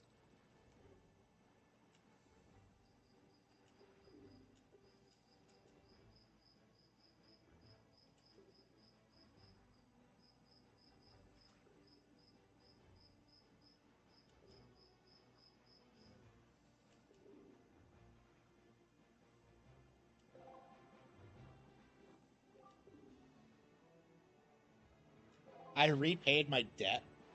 Yeah, they never explained that. Like, what the fuck did he do?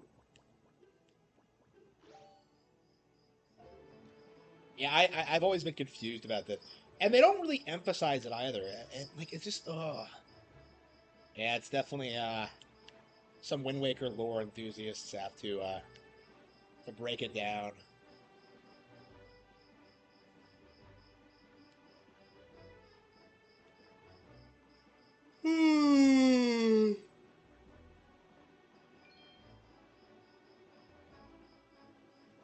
Yeah, another thing I hate in this game, why are the islands so fucking small? I remember complaining about this when I first played the game because I was told there would be like 50 islands, and I all assumed they would be these like big, expansive areas. And like, first of all, there aren't 50 squares on the map. Let's see, it's like what, 7 by 8? One, two, three.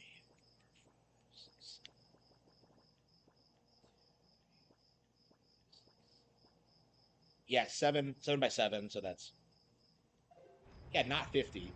So like, you're you're supposed to believe that.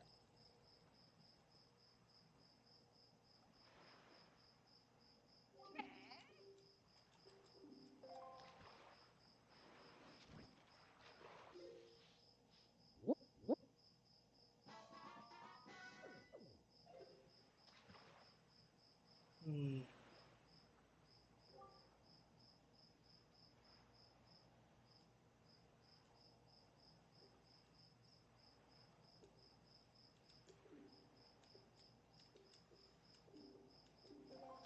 Yeah, there's so much cool lore about like the islands and like all the stuff that's on them, and like, yep, you for this part of the game, you just have to sail past it. Like, you can't interact with any of it, and it's so frustrating. It really is.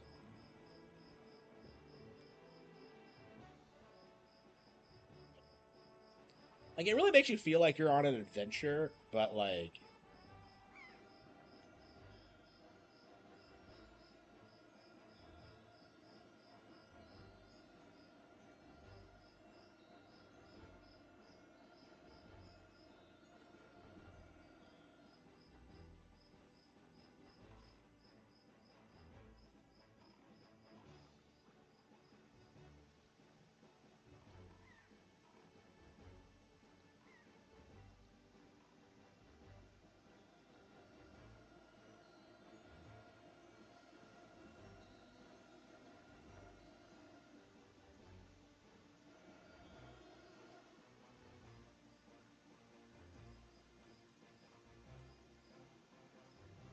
Yeah, you'll need rubies in this game later on, but I don't think it's gonna be that big of a deal.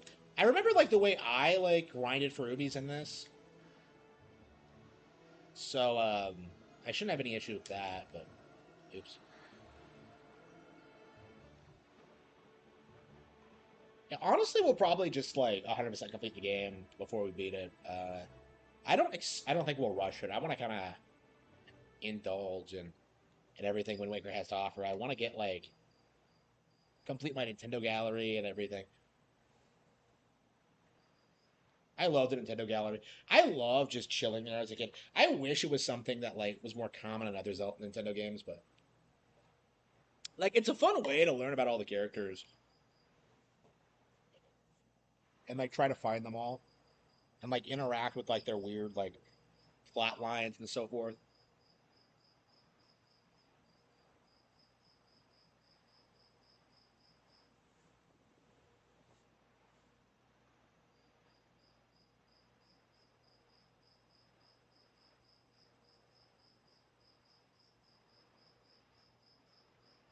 Yeah, I don't think we're gonna beat the second dungeon tonight.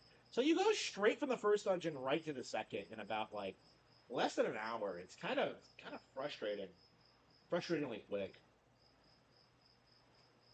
Especially because there's so few dungeons. It makes sense in Ocarina because there's just so many more of them, and they're also short. But in this one, like it feels like they should have more build. It should have more build up.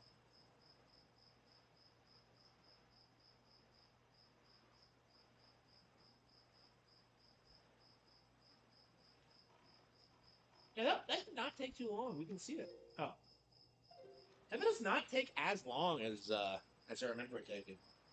I remember this voyage taking forever, but no.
Hey.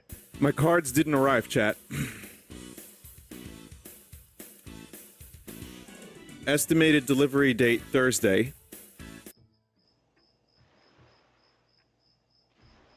They're in fucking Secaucus, New Jersey. Not Secaucus, by the way. If you say Secaucus, you're not a real New Jerseyan or New Yorker, so let's stop that right now. My Final Fantasy Magic the Gathering booster box, Still haven't gotten mine yet. which I'm not kidding, I ordered one because I'm insane. And I was going to open it on the stream tonight. And then little by little I see, oh, this isn't arriving, is it? So I'm sorry to those that were expecting card opening. The good news is this. Next week, probably Tuesday, I'll do the card opening. I'm going to guess Tuesday, and I may have a special pack of cards to open. So, I mean, it sucks that it's not happening tonight, but I believe I will have one of those special packs. Not the Saddam packs, but what are the packs called? The collector's pack? The ones that are like stupidly expensive?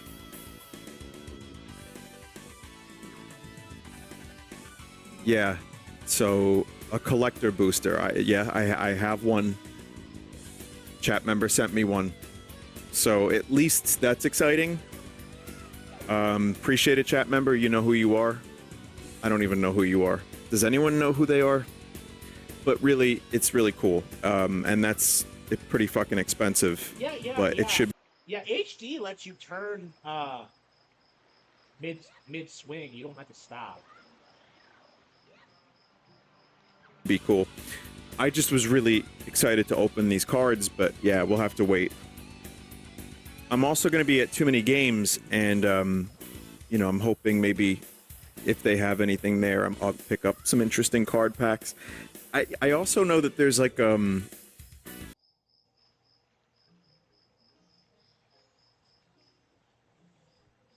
Okay. Yeah, I remember where I was when I got to this area for the first time. I've been thinking about it all night, actually. Like, wow, how odd that like that specific memory is like stuck in my head because I was so excited for this, and to see it was so different and yet so familiar.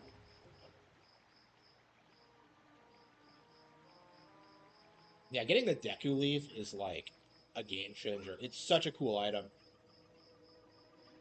I'm not sure I would call like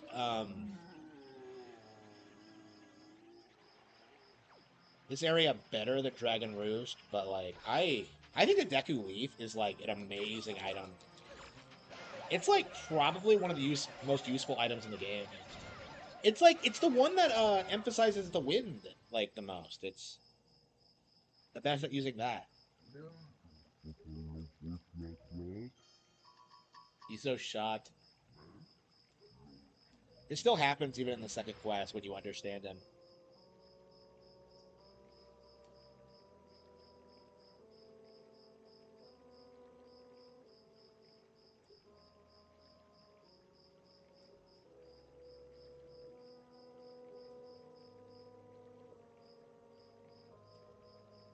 That's right.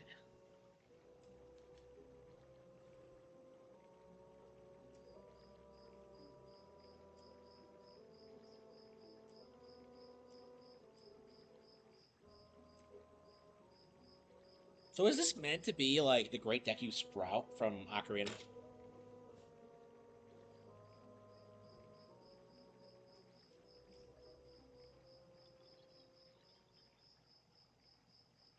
Why didn't they do anything to fight the Choo-Choos themselves? Eh? It's the only time Ganon does anything in the Haven.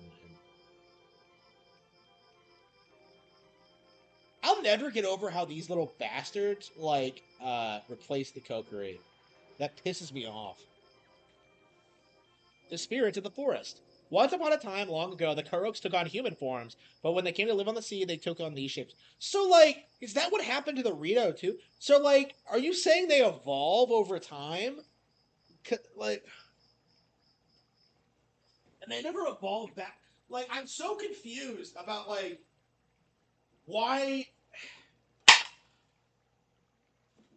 how the Kokiri became like Korok. It's just they can actually leave the forest now, which is something they explicitly couldn't do before. But like, I I really don't understand like the mindset behind like explicitly stating that these are the Kokiri.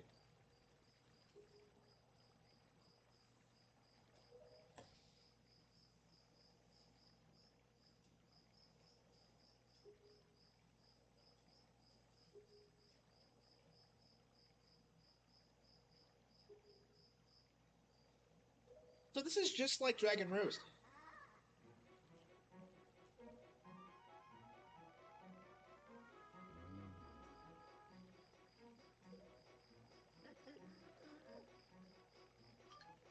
Forbidden Woods.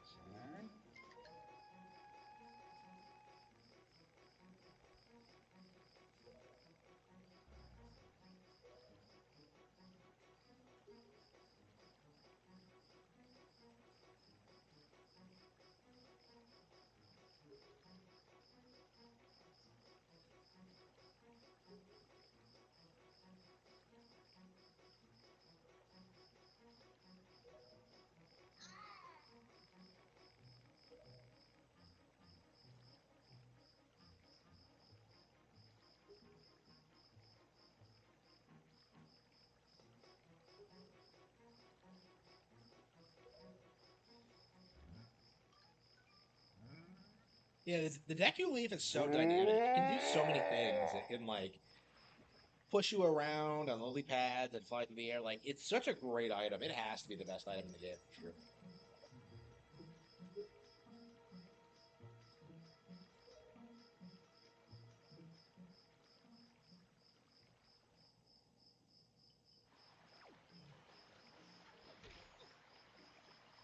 This is the only time you see the Karoks in the woods. They're usually not here. Yeah, so the Forbidden Woods are actually the old Kokiri Forest, which is odd.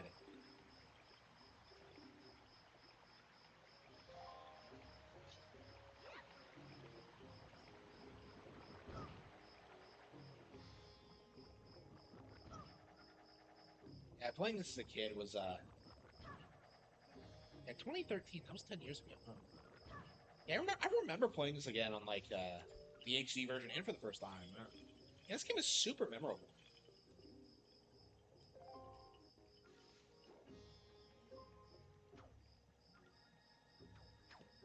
Yeah, like you can complain about the game's pacing, but I think it does work. Like you get to see like a wide range of areas and environment and characters pretty quickly. And, eventually, the game does open up, but I don't know. I definitely feel like the Breath of the Wild approach was definitely the better way to handle it. Because like there was no reason to like limit you like this. I just don't. I think it's like this game's like critical flaws, just this idea that like you're so railroaded in certain respects.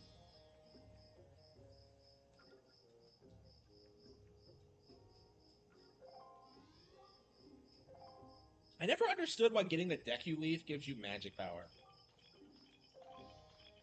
Like that always pissed me off. It's just it's such a weird decision.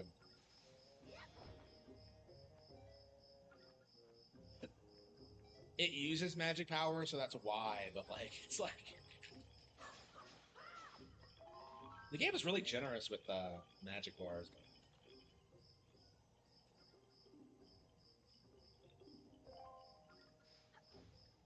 Link's gonna be able to use this when he gets older. Yeah, yeah. That was gonna be a mechanic in this game, wasn't it? Like this idea that Link would get taller as the series, as the story progressed, which is actually a mechanic I would really like to see. But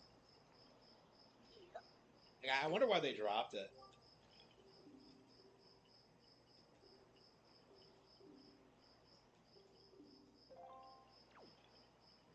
I don't think we know all that much about the like the cut content from Tears of the Kingdom yet. Like Breath of the Wild was supposed to have the Minish at one point.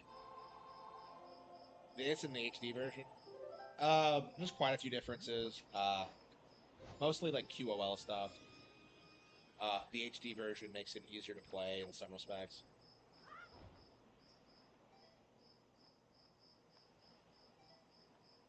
Yeah, you get like more take the grass shots and stuff like that.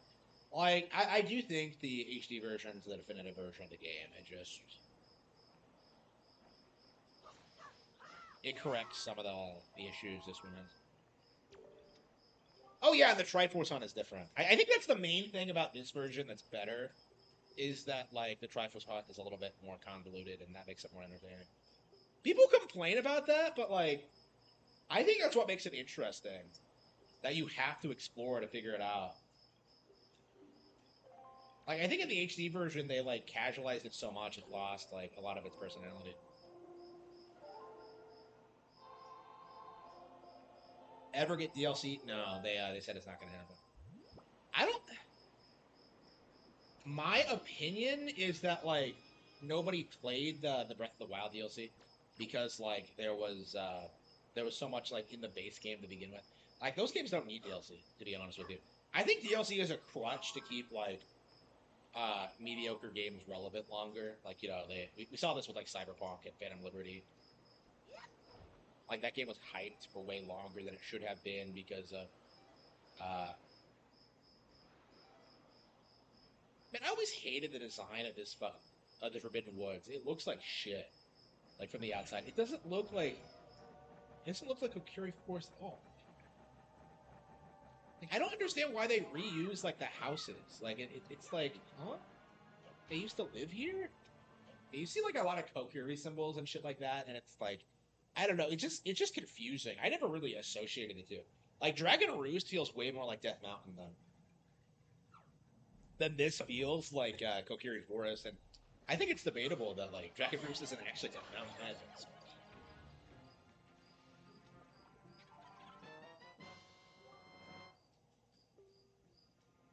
Yeah, there's not a lot of Gorons in this game either.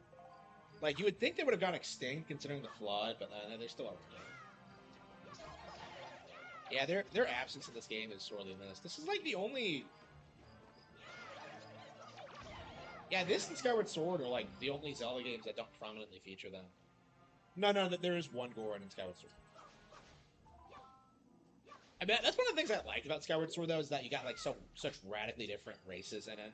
You have like the Magmas and who desperately need to come back. By the way, why the fuck were there no Magmas and Tears? Like, I would have loved to see those bastards again. I love those guys. Yeah, I'm a huge Magma fan. Then you have those weird like Seahorse things.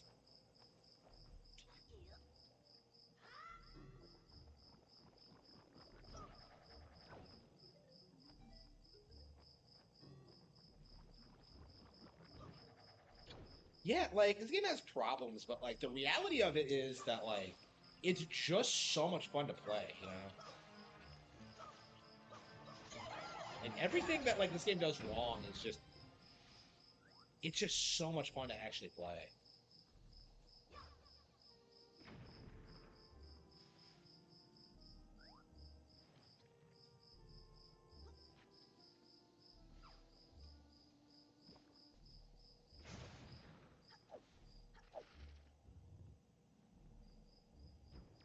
I seriously think I'm gonna play through this entire dungeon when I said I had no desire to.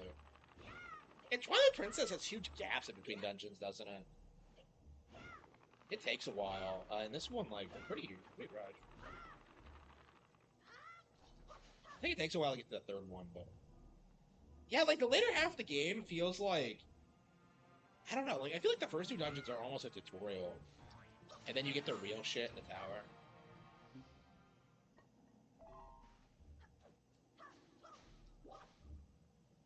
I don't know, this game like kind of overdoes it in the dungeons early on.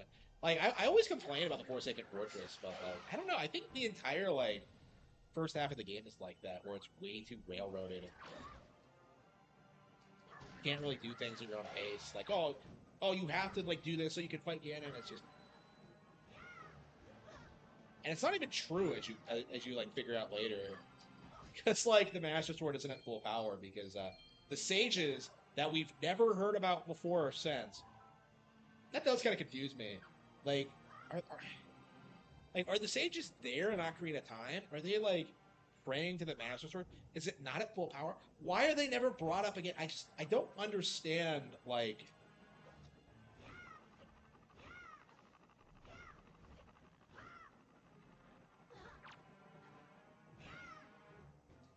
yeah, another thing I don't understand. Like, people always go off about how like Medley is descended from Azora, which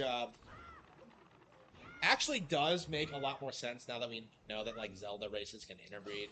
But like, the thing that confuses me is like, how the fuck is like Fado, the Wind One, an ancestor of Maker? Because like, they're all born from the Deku Tree. Like, what the, like, how does that work?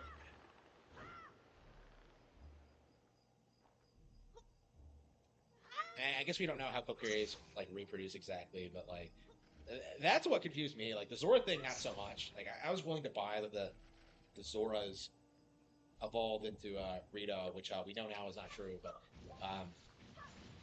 yeah, that's one of the weird things about Breath of the Wild's lore is that like because like the Rito and like the Zora coexist in that one, it kind of debunks that notion that like they evolved from them. And that's been like kind of like the go-to fan theory for years, but it's no longer canon, and probably never was, honestly, because that's definitely something I should do a video about. Uh, I mean, it is kind of weird that there are no Zora in this game because you think they would survive inside. Maybe they live at the bottom of the sea or something. You don't see them. Yeah, what were they thinking? Like not having the Zora be like a prominent part of this game because they were such an iconic part of Ocarina. You know, like I love the Zora in that one. Like the Gorons and Zora to me are like the iconic like Zelda races, especially because of like their role of Majora's Mask. So like it's weird to me that like they had no presence at all in Wind Waker. I to a certain extent I feel the same way about the Gorons, but at least you have the merchants with them. Like the Zora's absence in this like makes absolutely no sense at all. It's just like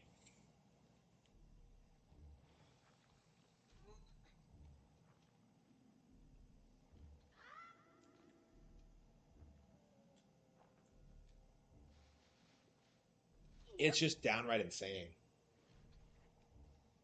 Uh Wait, huh? Like how do I Oh, there we go. I was like, how do I get across? Yeah, the grappling hook. Yeah, I've been hyping up the Deku Leaf, but it really does need to be said the grappling hook is pretty awesome too. My thing with the grappling hook though is that like it kind of overshadows the hook shot in this game. And I suppose that makes sense, but I'm just kind of like, why even have the hook shot if like the grappling hook does basically the same thing and like suits the design? But I don't understand. You don't get the hook shot until like way later on, and it's just not as good as what we're used to seeing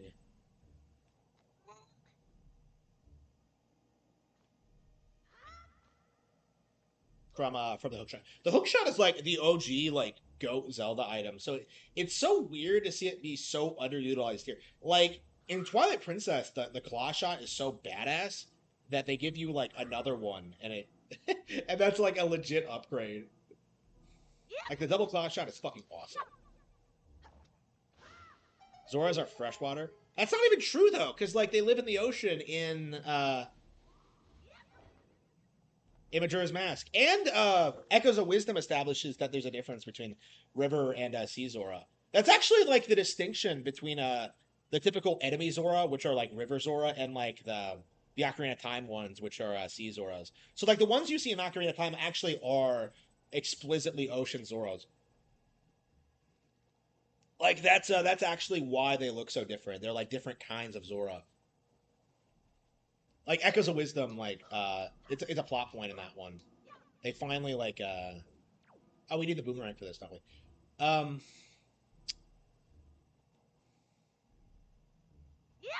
but yeah, I mean that was confusing for a long time too. Like we had no idea what was going on with that. I mean, I'm sure we'll get like yeah, like Breath of the Wild really cleared a lot of this bullshit up. Like we know how like Gorons breed now, and um, which contradicts the manga, by the way, because I read the manga last night, and it had like a Goron mother tending a baby, and like Gorons don't have mothers; they're born of the mountain. So like, it's like uh, definitely a weird like anomaly. I mean the mangas are dumb anyway. I love like the Zelda mangas for what they are, but like they're definitely not something you take seriously when it comes to like lore. Like I don't know why they're allowed to like get away with shit like that. Twilight Princess kind of pissed me off too with like the original characters and Link's weird character arc where he's like super bloodthirsty. It's like really cool and badass and it works eventually, but like they spent an entire volume on this bullshit that was not in the fucking like original story and it just drives me nuts. The manga is generally pretty keen. Actually, I need to finish it, kind of think of it, but like, um, yeah, that's definitely like an aspect of it I didn't like. Like, I don't know, the pacing is kind of weird because of how they have to go through the motions in the game, and then they just add like bullshit plot points that don't need to be there. Like Link being from like some random desert town instead of Ordon, which like infuriated me. Like I generally think of that manga as being like exceptionally good, but like that specific plot point just pissed me off. I did not like that at all. Like according to the manga, Link's only been living there for like a year and a half, and that just doesn't do it for me at all. Like that doesn't make any fucking sense. Is it canon? No. yeah. The manga are just so dumb. Like they just pull all sorts of like insane bullshit. I have no idea how they get away with it. I don't know. The art is good, but like I definitely have more of an appreciation for it when I got older. Because like this is the reason why I never read it as a kid. Because like I would try and I would just get like fed up with like all the obvious like plot contradictions between the game. Like these days, I'm more like willing to like let it slide, but like there's definitely things like that where I'm just kind of like, no, like absolutely not. I don't know. Twilight Princess was like phenomenal though. I really feel like Akira Himekawa are like becoming like a legit really solid like manga creators because I generally really enjoy Twilight Princess. Like I hope like the next project they work on is just as good. I don't know. Like, how does this work? So, like, I think like Twilight Princess was serialized in like an adult magazine or something. Like, how often do they work? Like in between series? I'm kind of confused about that. Akira Hibakawa is like a team of two women, by the way. So they work on the manga together.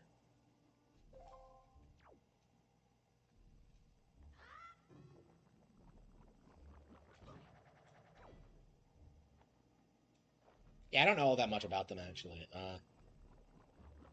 I mean, the Twilight Princess one is the first one I've really been a fan of. I've read several, I think, including ones that they did not do. I think, yeah, there's a couple of different versions of A Link to the Past actually. I owned a copy and I wanted to do like a review of it, like a Linkara style, like a top the fourth wall thing, and I can't find it, so I think I'm gonna have to like I think I left it at my parents' house or something, so it's probably like long gone. I I probably left so much like random like odds and ends like that there, and like I can't go back and like look for them because I don't speak to them anymore. So it's like I'm so it's so frustrating. Like I wrote a book. Like my first ever book was something I did in like first grade. Like it's some picture book I did. I wanted to show it off on like social media at one point, and like I realized I don't have it, and it's like it was like this very like important like sentimental thing for me. I was holding on to it for years. Like I knew I wanted it around like when I finally became published, it became successful, and like nope, it's gone. And it's not my fault. It's just well, nothing's ever my fault, but like uh yeah, one of my most valuable possessions is just gone. Most valuable personal possessions, I would say. Yeah, one of my most valuable personal possessions. Something that like set me on my career path.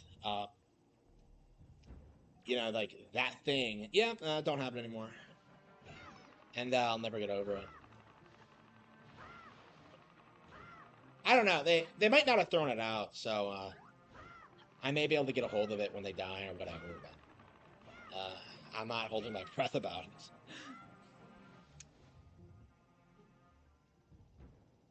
Yeah, like she tried. They tried throwing out my train set for sure. I don't know if they did. That was definitely something I wanted to hold on to for like my kids or whatever. I had no intention of like getting rid of it, but nope. Like immediately tried throwing it out. It's one of the reasons I like had an issue with moving out because like I didn't want to bring like I didn't want I was concerned about like moving to a new location and taking all my games with me because I was concerned about getting robbed or whatever. Because like early on, I would have like roommates and be living in shitty areas and stuff like that. Like I was concerned about that, but I knew if I did that, that like she would immediately get rid of all my stuff. Like, whoa, if it meant so much to you, you would have taken it. So like, yeah, I unfortunately had to like leave stuff like that behind. I would have liked to have it, but like I just have no place for it. It was quite a lot of stuff.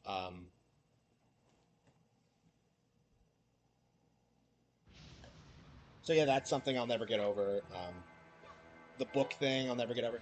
And there's probably a lot of other things too. Like I remember like I went to go get my bike, when I was moving here, and I realized that like someone had gotten a hold of it and like smashed it to pieces somehow.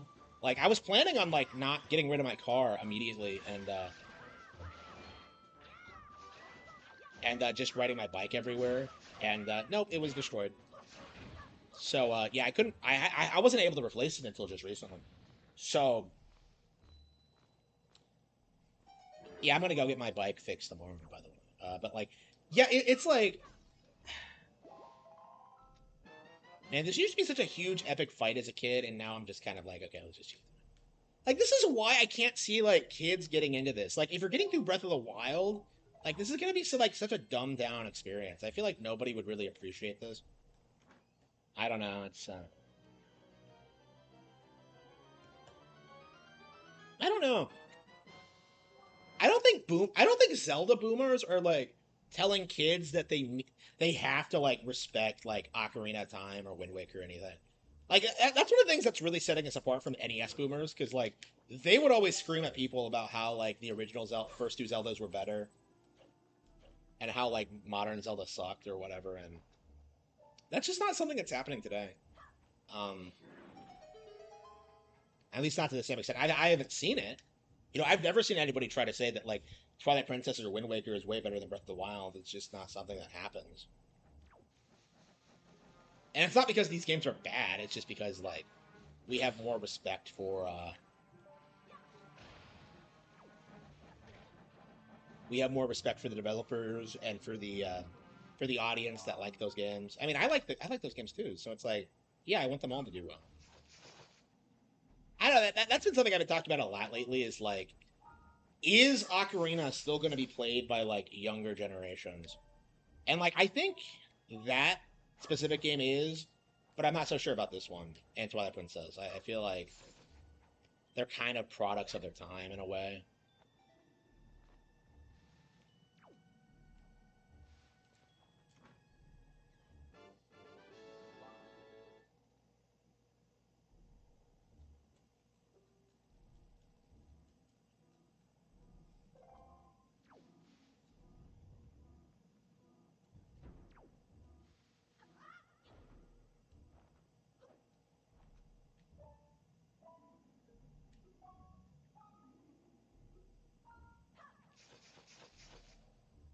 Bonk.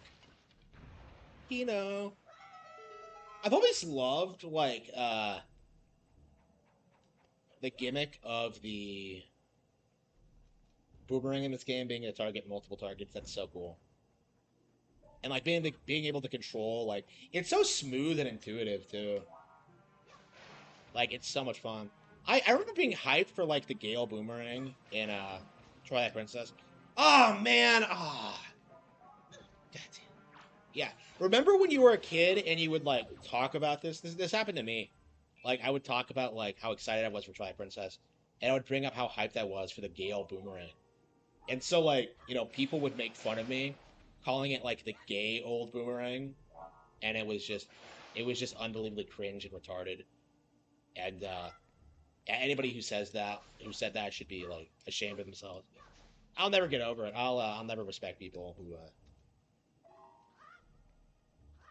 shit on Twilight Princess. And this was before it even came out, by the way. But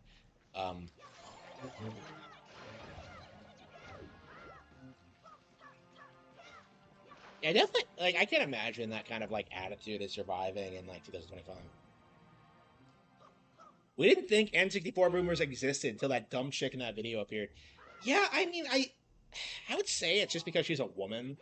Like, I don't really think that like NES boomers like exist really.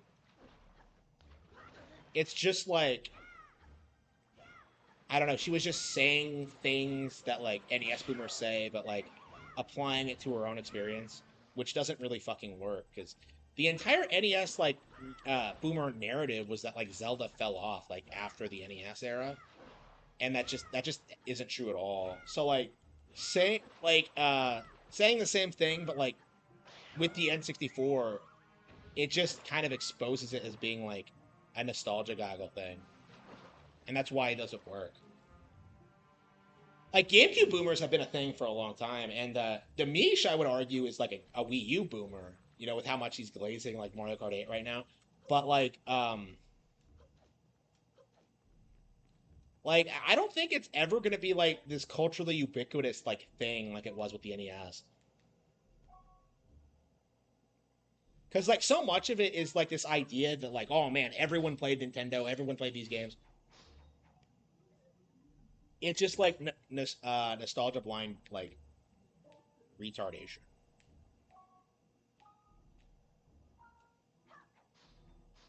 They're PS1. They're absolutely are PS1 boomers. Like, haven't you seen those people like insisting Crash is gonna make some glorious comeback?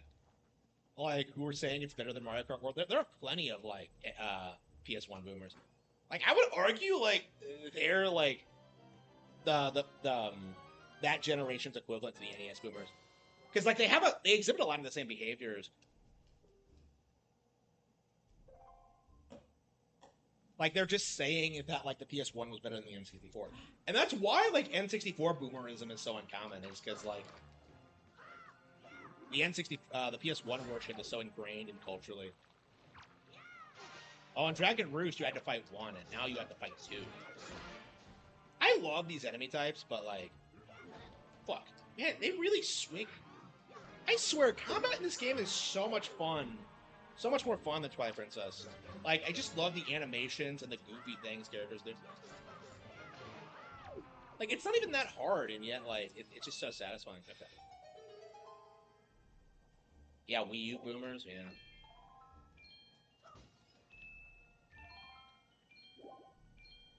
Yeah, I don't know. It's gonna be really hard for, like, Wii U boomers being taken seriously by anybody. Like Mario Kart 8 Deluxe and Tropical Freeze. Well, not even Tropical Freeze, honestly.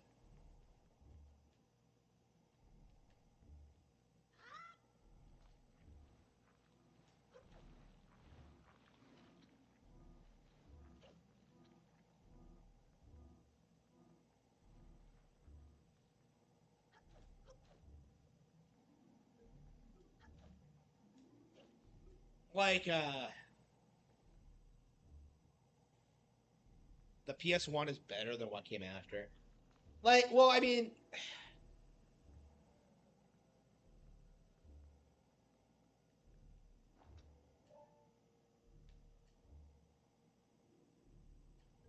do I have to hit it again? I think I do.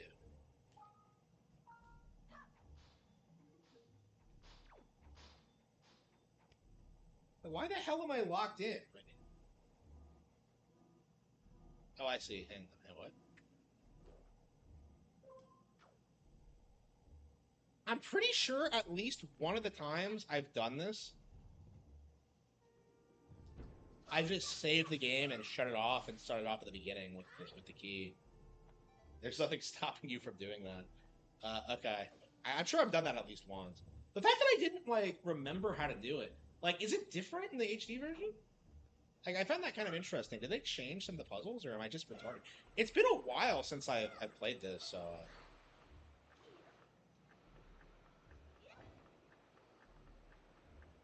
Yeah, most things I remember, but. Oh, I can't believe it. We really beat the second dungeon. Like, I mean, I've always kind of like cheesed my way through the game, but it's like it's weird that it still happens. Like, 20 years later. Yeah, the game's over 20 years old now. For those of you who want to feel old.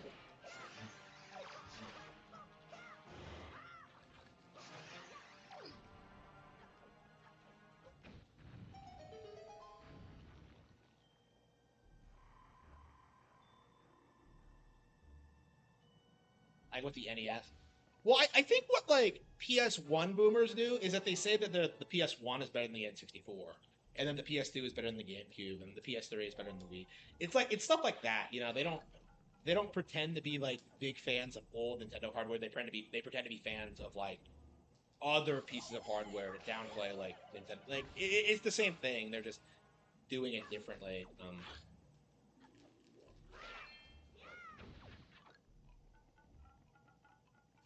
We really got to the end. Like, I'm shocked that we beat this dungeon. I really thought we wouldn't do it. Yeah, this is.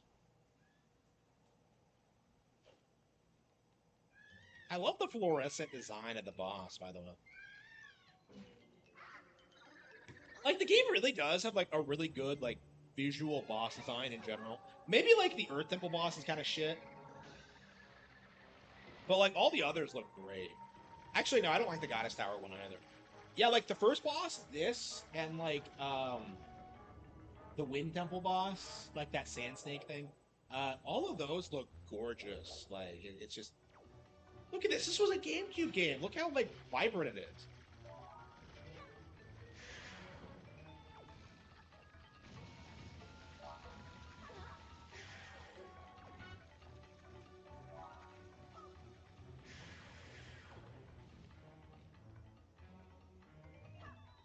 Yeah, I love this game, but like, uh, it does need to be said that the bosses are a little bit too casual for my taste. There's nothing dated. I agree actually. It's aged shockingly well. Other than like not being open world, I really don't have any complaints about it. Like I can complain about the difficulty all I want, but like I struggled with this as a kid, so I guess like at the time they were targeting a younger audience, but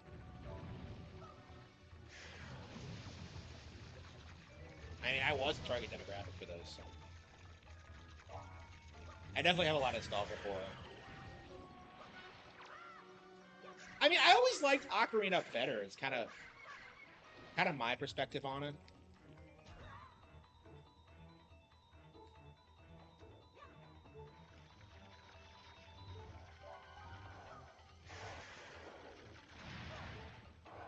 Like some weird like mix between Baronade and like a Deku Baba.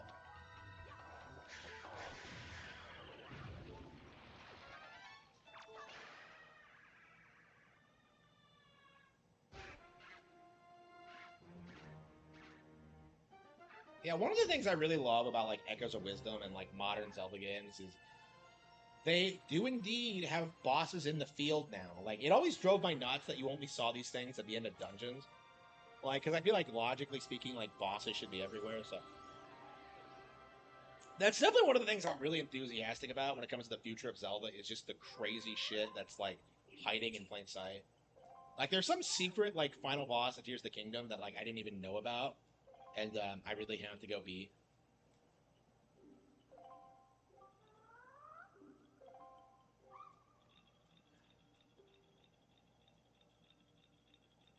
Today's the day of our annual ceremony. You could technically go back to Windfall and like cause time to pass. I don't know. Like the game seems to expect you to like do the first like couple of dungeons within like one day. And then like it becomes weird when like it becomes night and like stays night.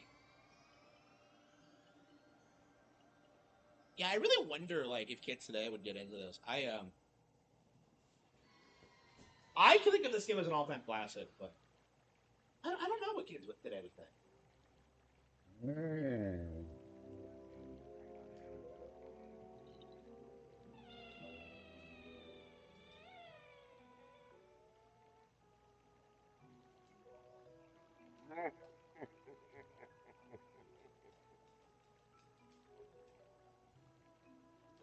Yeah, so we got the second pearl, and the third one we just get without a dungeon, which is like one of the biggest L's of the game. Like, I like the first half, but like it does feel weirdly rushed, and then the second half feels kind of padded. It's just,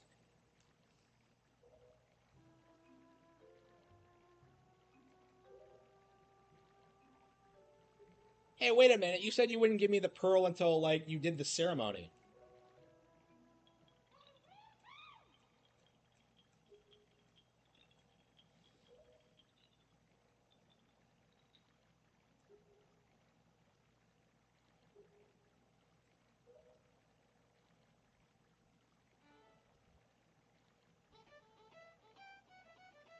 So the game foreshadows like Maker being a musician, but not Medley. Like you don't even really register that thing on her back as a harp. Like they don't emphasize that at all.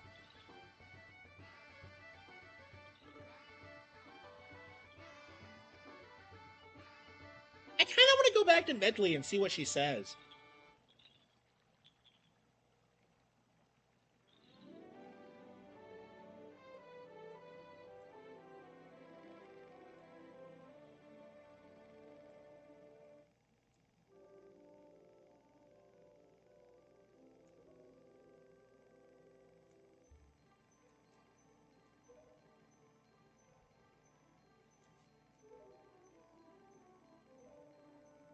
Forests around the Great Sea.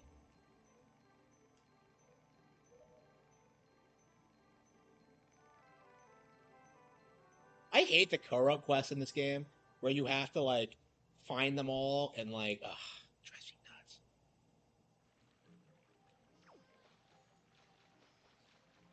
I haven't done that in years, so I'm kind of curious about doing that again. I do think it's time to 100% the game. I haven't done it in a long while.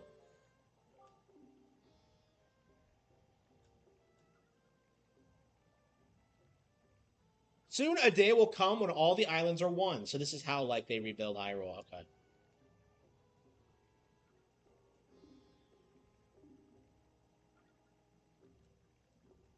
So they're already like establishing that the Great Sea isn't going to be like around forever. I don't know. It's kind of weird.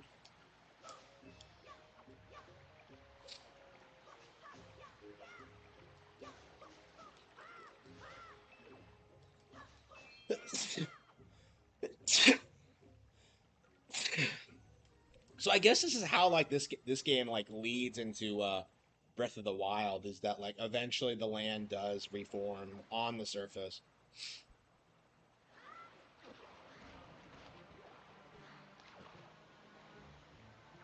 1/10 of Xbox Series X sales in 3 days. Yeah. Yeah, Xbox is a dead platform.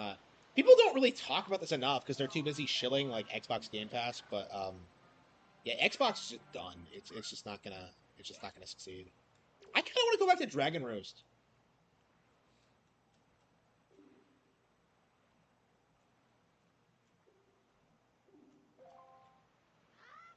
Yeah, the Pearl. Yeah, imagine if we just went to Jaboon first. Oh yeah, Great Fish Isle. That's what it's called. You know, that pisses me off that we never once see Great Fish Isle intact. Like if you try and glitch the game and going there early, what ends up happening is that we're gonna go to Dragon Roost because I want to see Medley. Because I'm curious what she says at this point in the game, but yeah. So like if you glitch the game and go to Great Fish Island, it's already destroyed like right from the beginning. Like there was never like really an intact Great Fish Island, and that really like it's really pissed. That really pisses me off because you see like a house there, and like there's no sign of like any life at all. So it's just like it's such a wasted area. There's nothing there. The ghost ship can appear there, but like other than that, like Great Fish Isle is just like this huge waste of space. And when you finally do find like Jaboon, like it's a big anticlimax, and he just gives you the pearl. It's so disappointing. Like I don't understand why they didn't just like how why did they not give the Naru Pearl a dungeon? That just drives me nuts. I don't understand what was so difficult about it. I mean, I get this and Sunshine were rushed, but it's just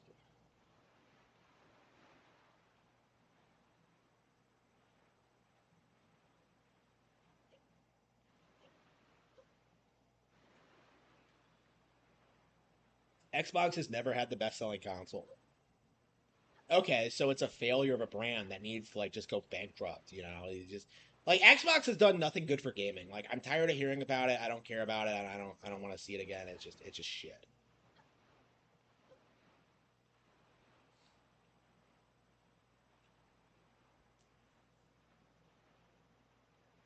So that late already, but its heyday was 360. I agree. That's when it was relevant. Like it felt like they were getting good exclusives then. Like I was shocked like when I played like Tales of Vesperia this year. Wow. Did I really finish it this year?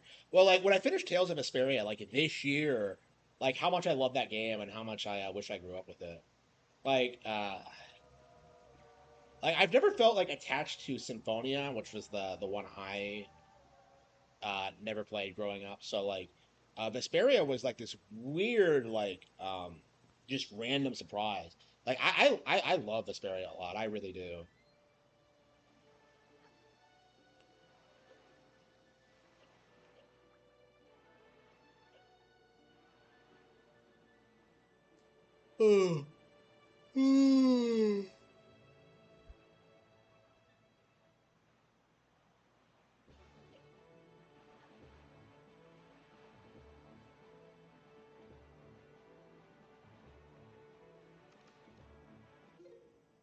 So can you go to Greatfish Island from here, or would like the game try and stop you?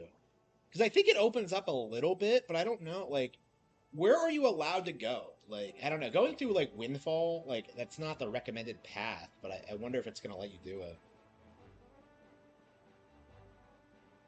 Yeah, because I know perfectly well that like you just don't you are not allowed off the beaten path. Like you are not allowed to explore anything off like these squares, but I'm not sure how it is like going into Greatfish Isle. Because when you get to Windfall, like that's when the game opens up. I think you can technically sail wherever you want, like after you get the bombs, but you're going to Outset, and there's no reason to like fuck around that anyway.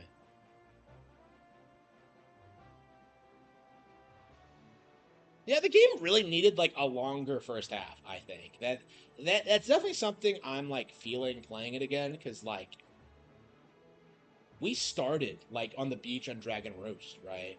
We're like 2.5 hours into the stream. We didn't even start with this game, and yet we beat 2 dungeons, and getting the third pearl, which it doesn't take much effort at all. You know, we're getting the Goddess Tower. We're getting to the big plot twist. Like, we're not that far into the game. Like, it's a weird structure. Like they needed like a meteor first half. I think. I think the first half is the weaker half of the game. I think all the game's like really memorable moments are like after you go to the Forsaken Fortress again. Um, Not that the game's bad or anything, but like it just doesn't really live up to its potential. I don't know, man. I think if they nailed like the open world like sailing like the first time, like this would have been a way bigger deal than it ended up being. Because like everybody hated sailing, or at least they said they didn't. Wait a minute, didn't I destroy that? Oh, I didn't, did I? Surely rocks don't respawn in this. Oh, I didn't do that one. Okay.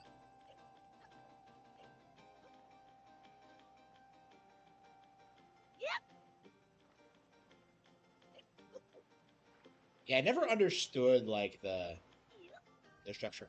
When does that part timer get up here anyway?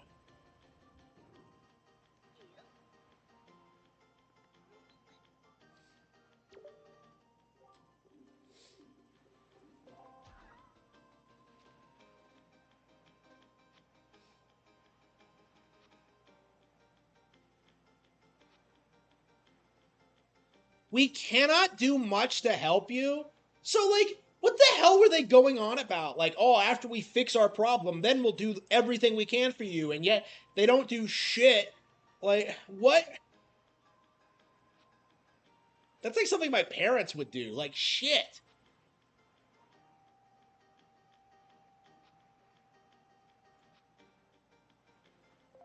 From Kamale's father.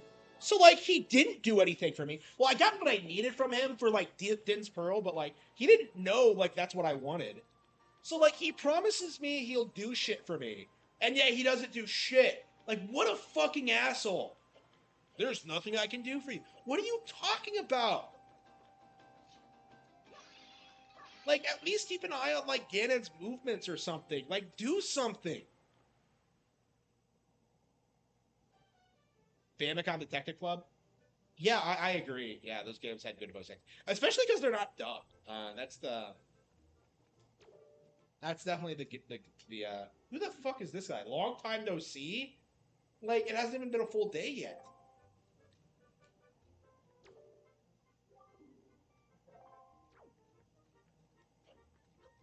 Is Kamali still in his room?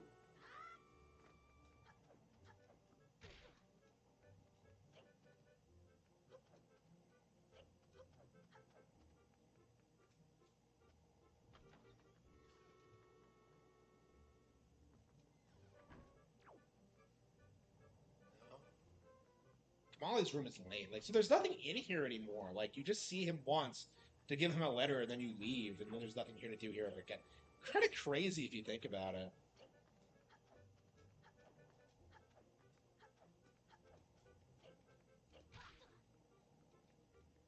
Yeah, can you talk to Medley again? Like, or is she already playing the harp? Like,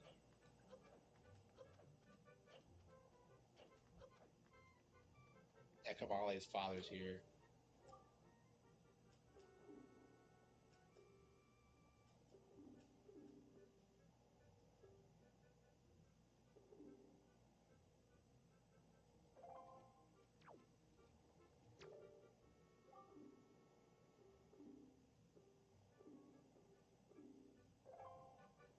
Please come by and see her some other time. What? Where is she though? Well, who's this asshole? Like,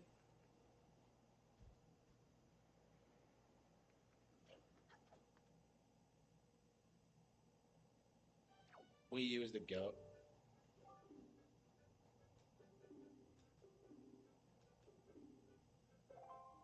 Wait, what?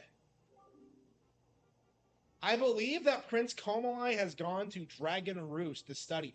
What are you talking about? We're on Dragon Roost. Like, he was always here.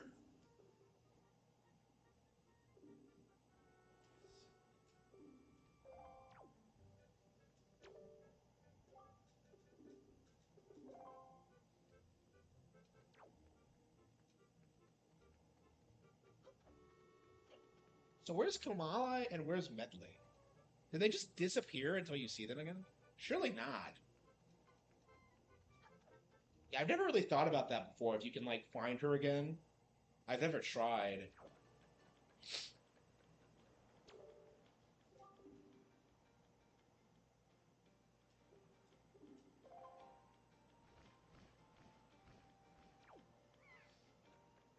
Birdman contest. I love how he says that and he doesn't mention that, like, he means the next island over. Who's this asshole?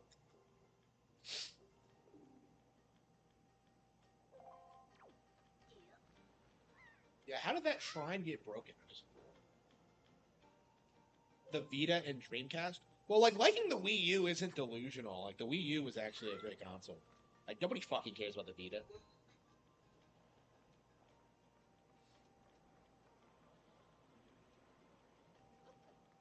Yeah, this is where you find her later on. It really is a nice point.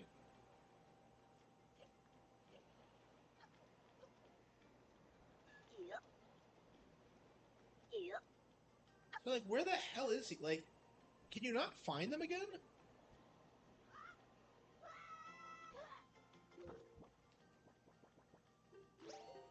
Well, he said Dragon Roost, so does that mean... Oh, this guy's down here now. Okay, yeah, he wasn't down here before.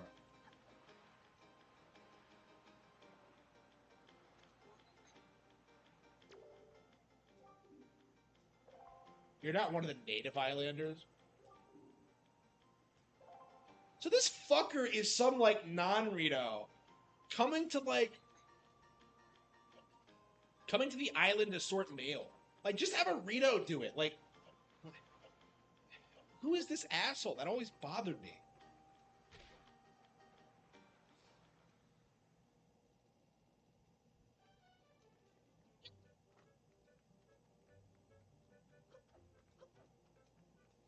Yeah, that's exactly right. It's just the contrarian's favorite console. Like, my favorite webcomic ever is, like, the Gamer Cat one, where, like, he finds some kid who, like, dug a Game Boy out of a trash can and is playing Pokemon on it, and he starts, like, trying to sell him on a Vita by talking up all its features and its OLED screen, and the kid just looks at him and goes like, "Does it play Pokemon?" And he has to admit it doesn't. It's like the greatest thing ever. Is the Gamer Cat still getting updated? Like, for a while there, people, like, it was like the meme comic. Like, people hated that shit, but I don't know why. I really liked it for, like, I was a reader, like, for like a long while. It's just, I don't know. My thing is, I don't know. There were too many characters, and, like, it moved away from the original concept.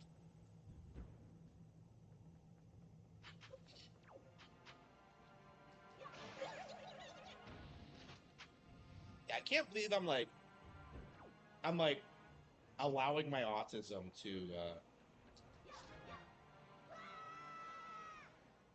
to go through with this. Oh yeah, can you even get up there? Oh, that's right. I don't think you can.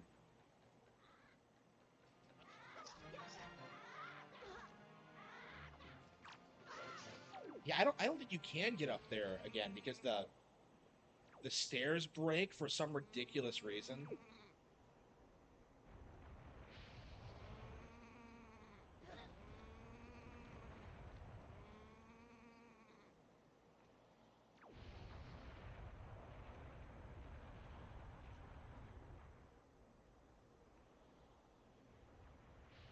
Yeah, so I guess that's what they're doing is that they're getting like Kamale's wings,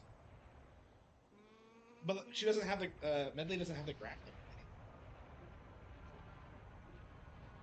I mean that those guys told me that Medley was studying right now, and I can't see her. Yeah, they make a big deal about her being Valu's attendant, and yet it doesn't matter to her. She just abandons it to her responsibility to go be the Earth Sage or whatever. That's another thing. That's another thing that bothers me.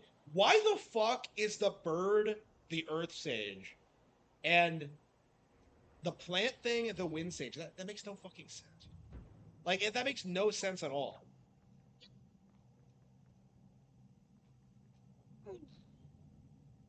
Holy fucking shit! Is this all I had to do? Holy fucking shit! I overthought it. Yep. I was like wondering, like, wait, what is my typical method for this? But yeah, that's all I do is just pull it out. Okay.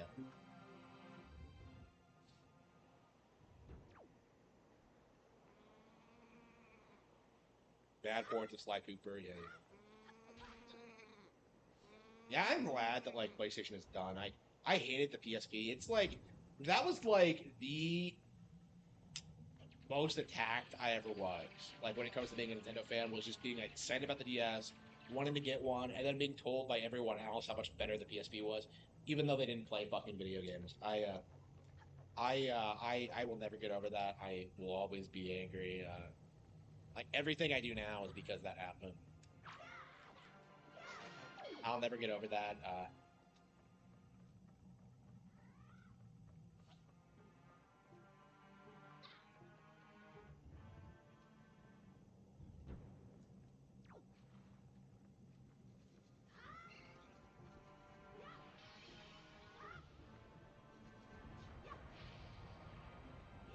Yeah, so I believe you cannot get up to like where Baloo is again, because of the stairs breaking. But let's see. Like I think,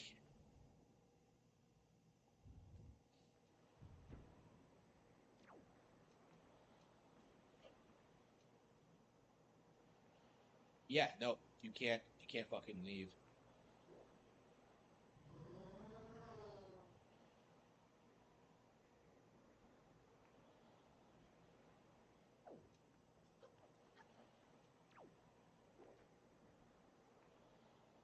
I don't understand why you can't go up there again. Like what?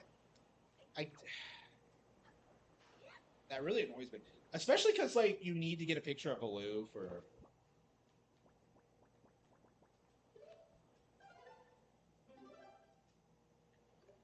Yeah, so I guess I imagine she reappears again.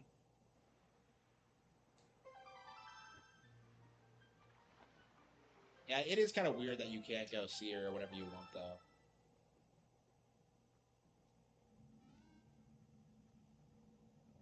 To get back to the store because I got bad grades. Why? Like, I don't know. I never respected that. Like blaming video games for grades. That's just a giant goal.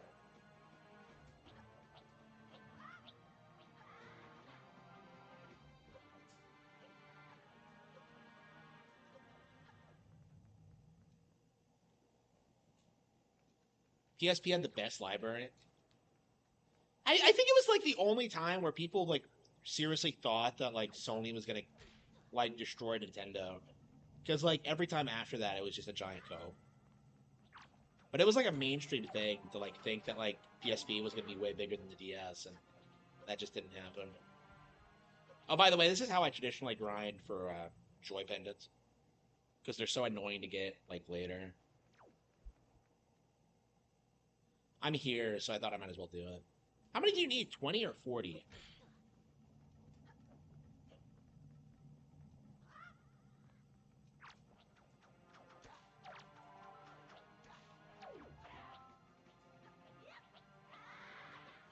I'm not a teacher's pet, I swear. Like, I just want the stupid mask.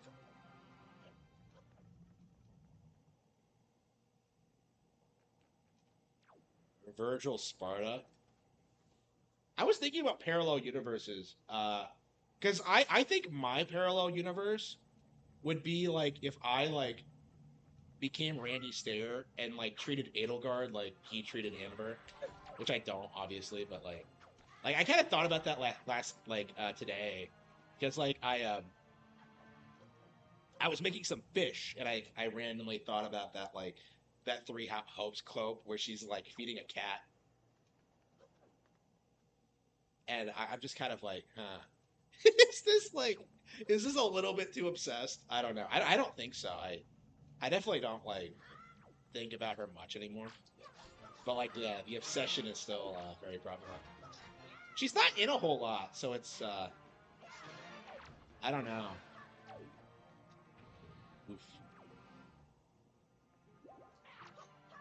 Oops, shit. Did I even farm them that time, or did I just beat the shit out of them? Yeah, that was kind of like my mindset of what like an alternate universe Harman Smith would be like. So I would be like trying to take over the country or something, and I would like I don't know like marry an Edelgard hologram, and I would make all these like I don't know like I don't know her policy of reality. I don't know. We got. That's kind of how I see like alternate universe Harman Smith. Uh,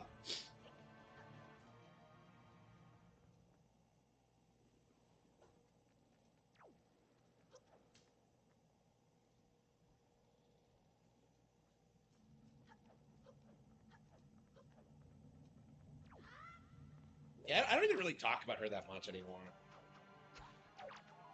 I definitely still like her a lot. It's just like I don't know. It's weird.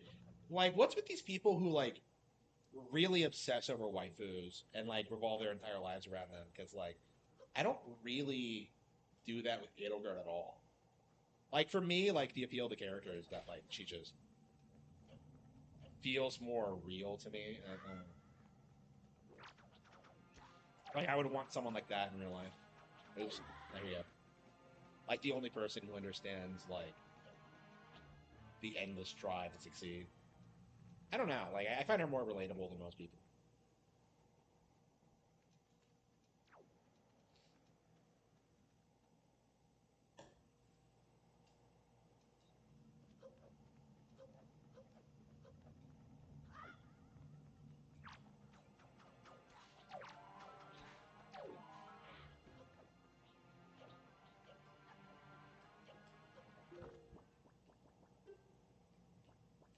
27. I have that many already.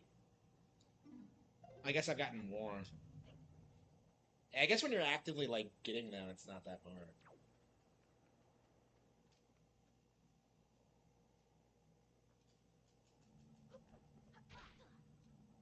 Why didn't they add her to Smash? Like they wanted to shield Byleth instead. I'll always be mad about that because I think Edelgard has kind of proven herself to be a way bigger icon than Byleth has. I don't know. I don't think anybody likes Byleth that much. I mean, I don't. I don't. I've warmed up to Byleth over time, but like I definitely wasn't a huge fan of the character.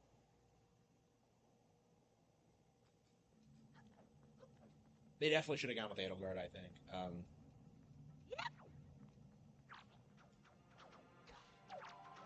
I mean, they went with Pyra and Mithra for the Xenoblade 2 rap, which I think was the right decision to make, considering how they're just JRPG icons right now. Or at least were. I haven't seen people like obsess over them. People like really obsessed over them for a long time. I haven't seen a lot of that lately. I don't know. Mio's better. Like, can we all just admit that like M is like way fucking hotter than Pyra and Mithra like combined? Like, can we just be real here? Like, can we just be honest with ourselves and be like genuine that like M is just objectively better?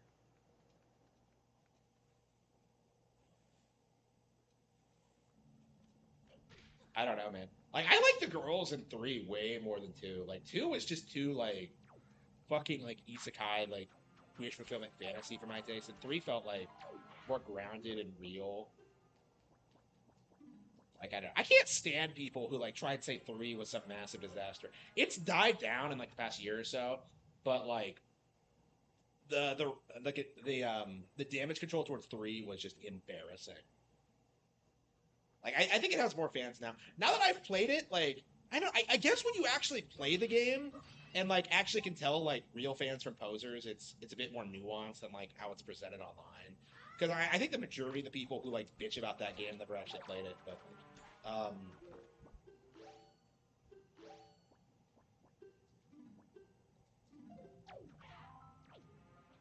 yeah, after you get all the joy pendants you need, they become useless.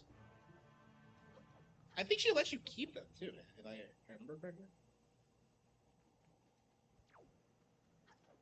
So why the fuck are these like random things carrying some like teacher's favorite jewelry? Like, what's the lore behind that?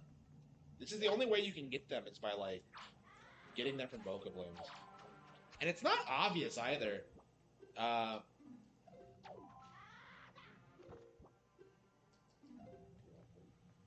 like it took me quite a bit of work to realize like how the spoil system worked and how to reliably like farm them and where the best location for that was. Because I remember like when I figured this out, I was later in the game and wasn't seeing Bokoblins as much, so I had to go back to old areas and find like the ideal location. And I eventually decided on Dragon Roost. I think I was like trying to figure out how to get a photo of Alu or something for Lenzo. Yeah, I think we're gonna go back to Windfall and do a lot of the quests there. Uh,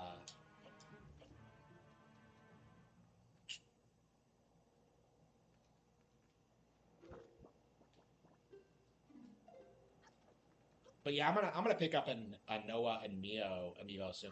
I I really like them. I really do. I was kind of surprised how enthusiastic I was about like picking them up because this is gonna be the first amiibo I've gotten in quite a while. I'm getting the Donkey Kong and Pauline one for too, but I think I might get Noah and Mio first. We'll see. So I don't know. That's really exciting. Wait. What does getting them do? Like, please tell me it gets me to Katsu. Yep.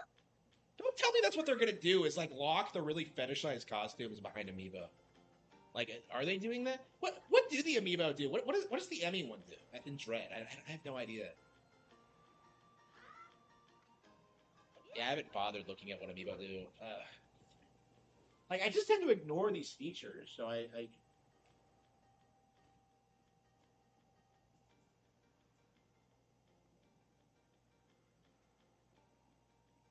yeah, Breath of the Wild, Splatoon 2, Mario Kart, Animal Crossing. And does it tell you what amiibo are compatible with what? Yeah, Wii U. This is a Nintendo.com article that hasn't even been updated for Switch 2. It's still talking about 3DS and Wii U. Yeah, it must be from 2017 because it's talking about like Shadows of Valentia and stuff like that. Okay, Amiibo compatible games. Okay. AmiiboLife.com. Bayonetta 2. What the fuck is Build a Bridge? Captain Code, Treasure Tracker, Shiver Shot.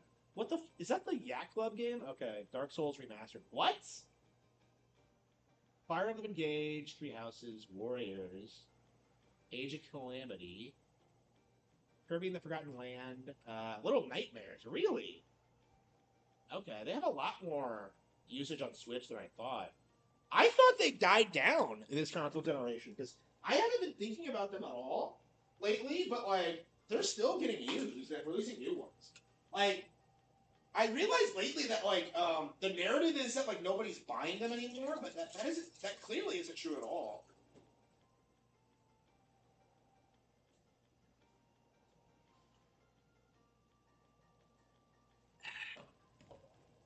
Because clearly, like, let's see, Pokken Tournament.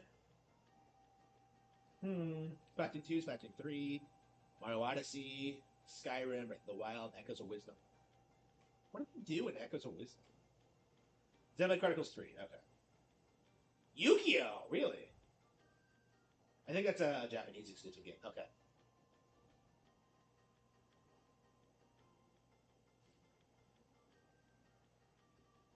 Okay. Bayonetta 2. But not 3? Unlock the Super Mirror 2 and all the costumes it contains. Schoolgirl, Witch Apprentice, Metal Witch, Dress, Elegant Outfit. Were these in the original game? Did they add those in?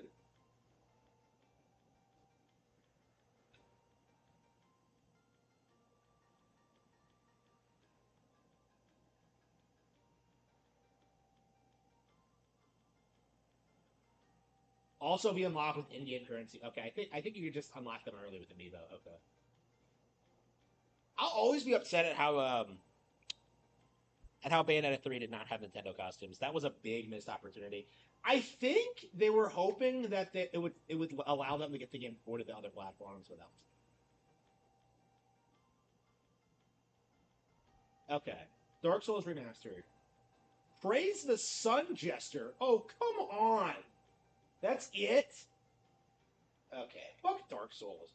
And by the way, isn't that a sign that like the partnership was already starting with Dark Souls Remastered?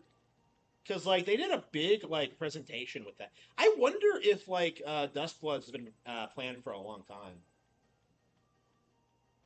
People clowned on Dark Souls coming to Switch like when it first happened, but that's very telling considering we now got Elden Ring and we're getting a new IP. So yeah, Fire and Engage.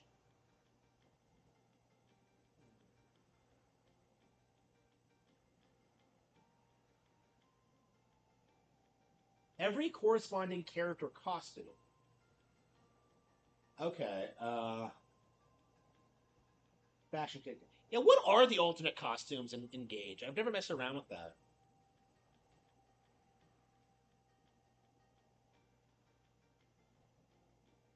Hyrule Warriors.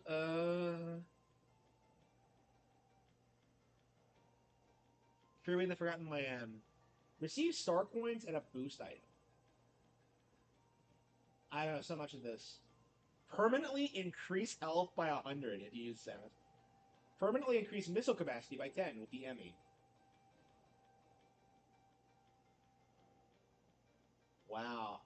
Yeah, I like Amiibo, but like, man, they never have found good uses for them. Like, all they do is give you like random items.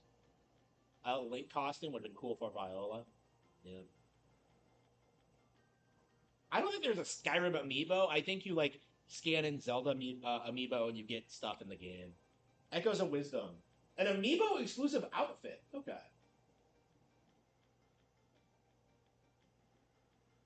Okay. Yeah, yeah, you get Amiibos. Yeah, yeah. The costumes in Echoes of Wisdom are amazing, by the way. Unlock the Shadow Link Plus effect for Chamber Dungeons.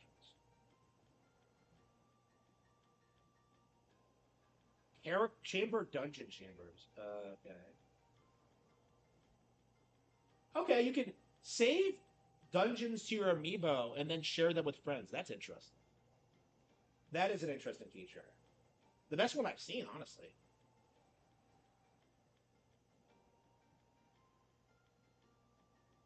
Unlock the M's console suit out for Mio. Okay, we're 100% getting that right now. Like, what the fuck? So I had to buy an Amiibo if I was going to get that costume? Why did no one tell me that when I was bitching about it? Like, because I was saying that the instant I unlocked, like, long hair Mio was that, like, well, where's the fucking cat suit? Like, are you telling me I had to get an Amiibo? And wait a minute. Like, you're going to tell me that they're going to sell, like, a fucking cat suit in DLC, and then you're going to have, like, Raging Golden Eagle, like, try and tell you the game is censored. Like, what the fuck? Like, M looks better than, like, your 10,000-year-old wagons. You know, like, fucking... She's actually a grown woman. Like, shit.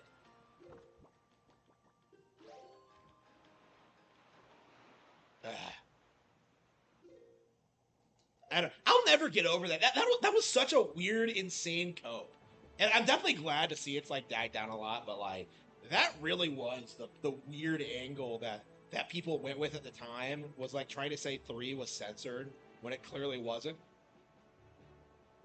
Yeah, I think Smash Bros is still the best usage of Amiibo in general. Yeah, but a lot of the ones that have come out like lately are like not tied to Smash at all.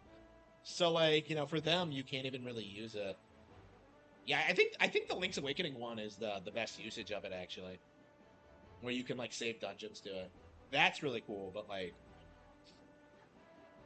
yeah, they still have not found good uses for that technology. Like, I don't know. I mean, it's nice that they like destroyed Skylanders and like dominate that market, but like, I don't know. Like, they really need to figure out like a way to make Amiibo viable.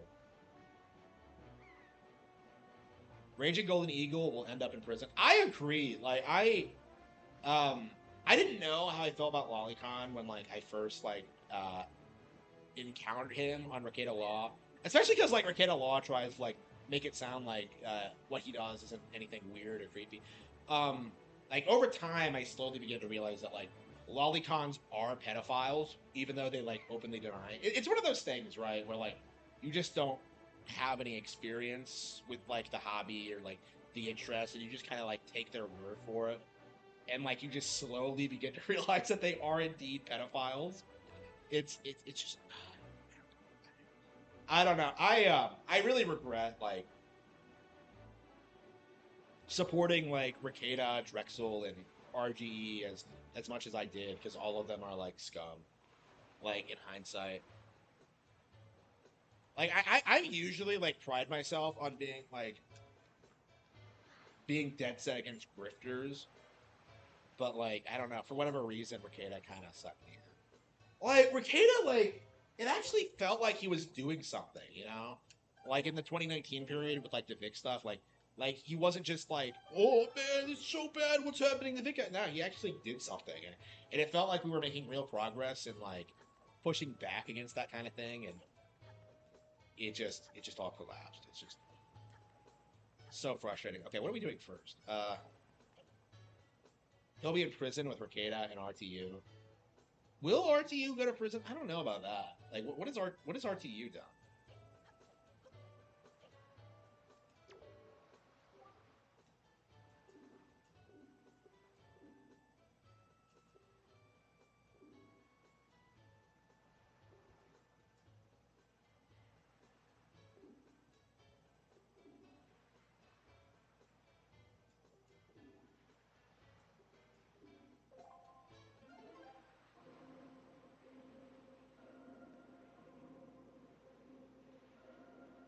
Huh?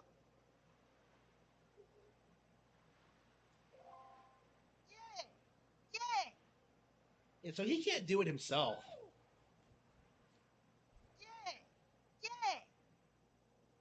So who was the guy who knew how to do this?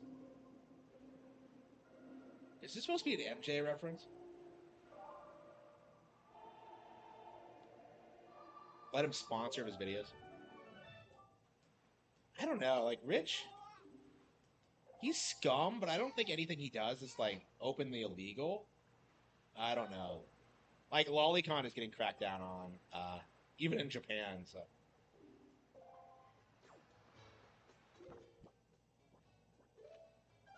So I don't know.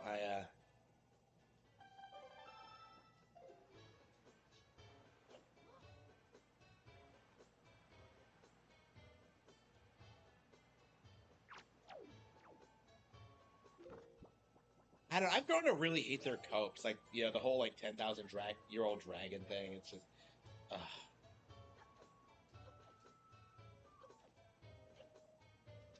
I don't know. I've been trying to move away from like sexualizing like female characters that way. I don't know. Like it's weird because I think female characters should be attractive, right? I feel very strongly about that. But at the same time, like the way RGE goes about it is that like he thinks titillation should be like the primary purpose of female characters. And so instead of like being like, good female characters with a purpose and like, that are well implemented into the story, like, no, she has to be fetishized. Like, she has to be hot. She has to do this. She has to be like fan servicey, and it just doesn't sit right with me. Like, she's not being treated like an actual character. Like, they don't care about the actual plot.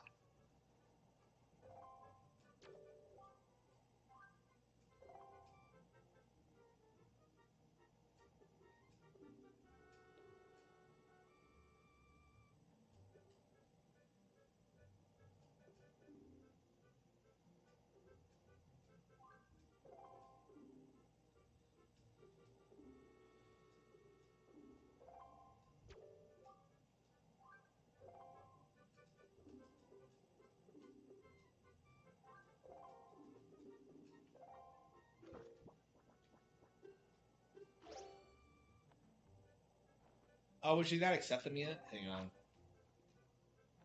Yeah, I think you have to go through the quest first. Okay.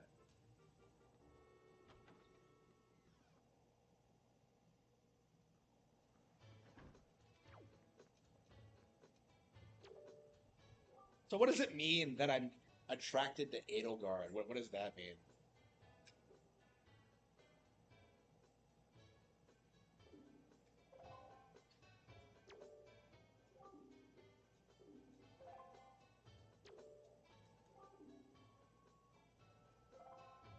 I love how this guy is like wearing in the stereotypical like UK like stupid like nostalgia critic hat. Like he's some street urchin. Killer bees. At least they all have unique designs, unlike Majora's Mask. Mrs. Marie, she's married? I guess you want a dictator, GF. Uh, yeah, you got me.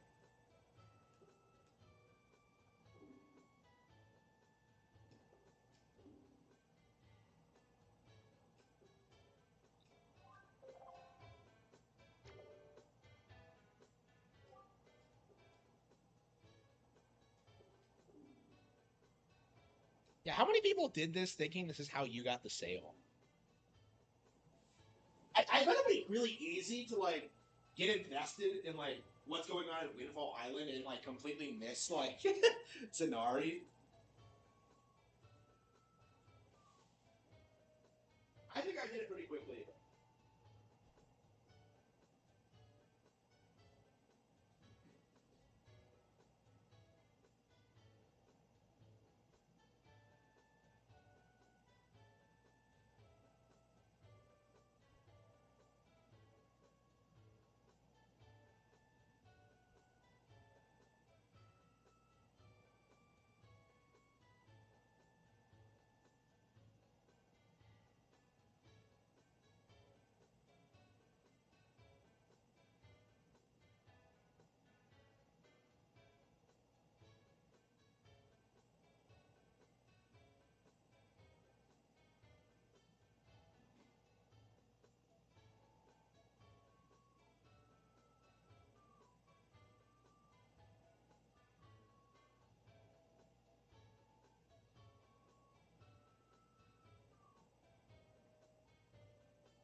Okay.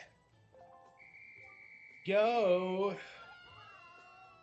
Yeah, I've always been kind of shocked that like more people don't make fun of me for the Edelgard thing. Like I thought that was gonna be the thing people made fun of me for, like when I started streaming. But yeah, it doesn't seem to happen all that much. Wait a minute, I thought he was over here. Oh, it's over here. Okay.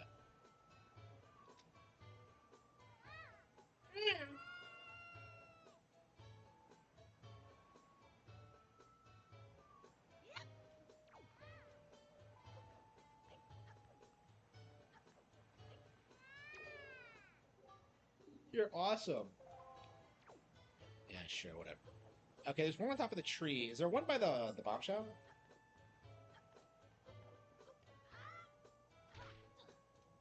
Oh man, this guy gave me like a lifetime hatred for poor people. Like unbelievable. Instead of working, he just begs other people to get his daughter back. I've always hated this fucking douchebag. Like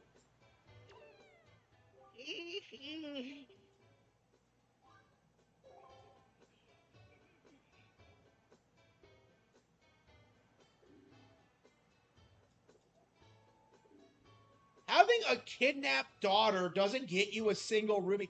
What a douchebag!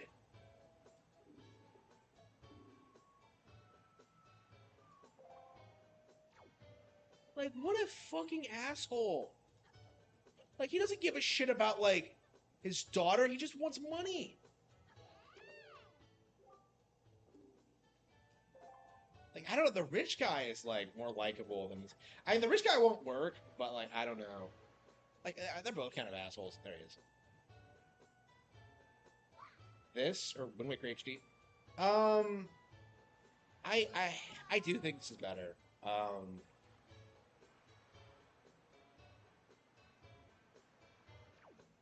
I just think a lot of like Wind Waker HDs, like what they did, like casualized it. So I do think this is a better representation of what the game actually is.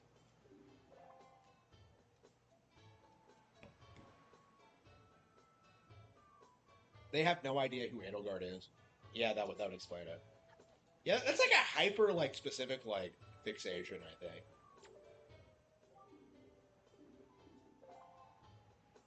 And what does it mean?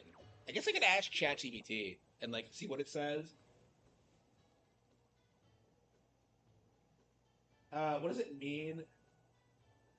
What does it mean if I want a dictator Chia? Wanting a dictator girlfriend could mean a few different things depending on the context and tone. Desire for control in the relationship. You might be craving someone who takes charge, who makes decision leads, and maybe even dominates in day-to-day dynamics. You see, this can reflect a preference for structure, certainty, and strong direction in your life or relationships. Attraction to power or authority. You may find power, decisiveness, or dominance attractive, even if it's exaggerated. This kind of fantasy can stem from a deep psychological desire for protection or a stable force you can rely on. Or alternatively, just a kink for authoritarian personas. Let's see. Submission? I don't think so. Escapism or idealization?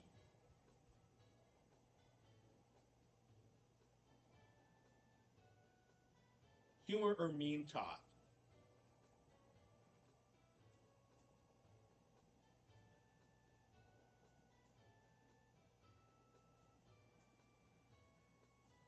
That specify alligator bird. That makes perfect sense.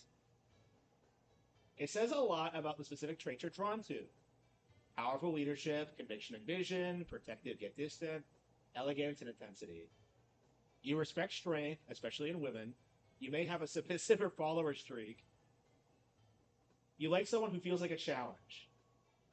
You're intrigued by moral ambiguity and maybe less interested in easy good versus evil.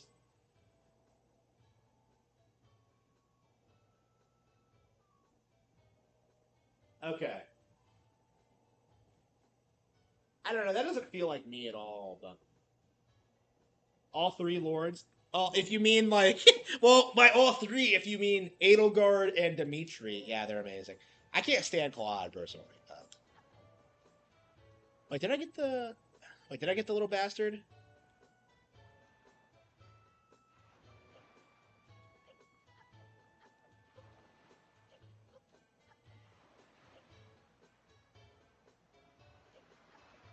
Yeah, I think he's behind the bomb shot, right? Claude is the meme lord. Yeah, Claude's an asshole. I hate how like Reddit seemed to fall for his shit. Like they were shocked that like he became like Edelgard and like no, he's always been an asshole.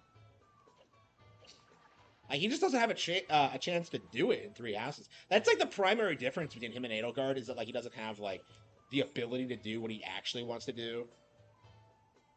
He's just as much as an authoritative as Edelgard, if not more so. Like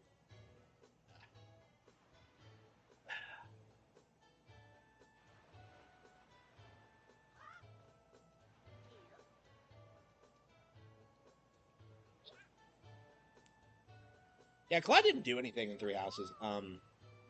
Like definitely the most underutilized of the three characters. I just don't like I I don't know. The Alliance is like the least interesting of the three to me. I like Marianne. That's about it. Oh, and Hilda. I'm a big Hilda fan, but yeah, generally speaking, not a big fan of the house.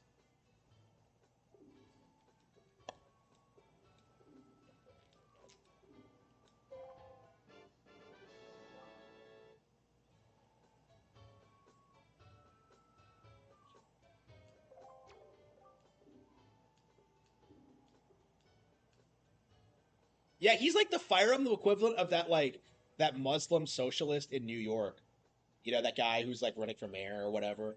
Yeah, like Claude is like literally that guy. If that says anything about his support base.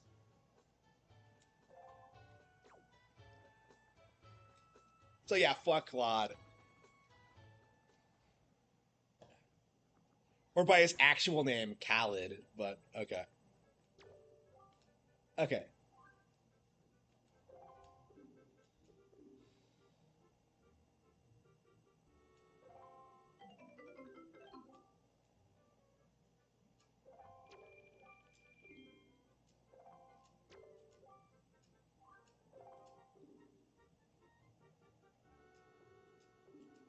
Your name will go down in history. I think Zelda's name is gonna go down in history.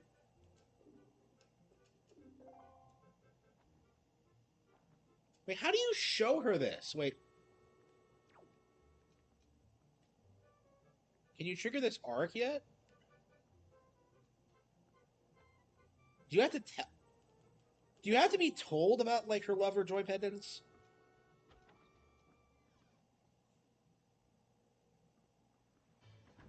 Yeah. Oh, here we go. Oh, okay. I think you have to go through this first.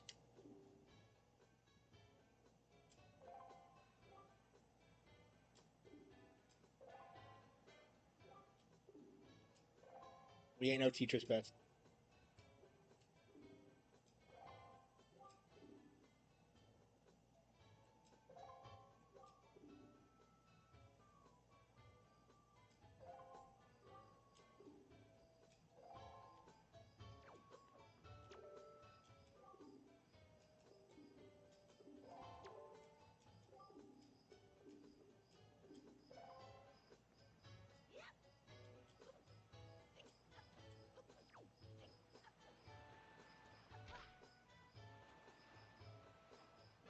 Okay, so you have to like trigger this before you can give it to her. Okay.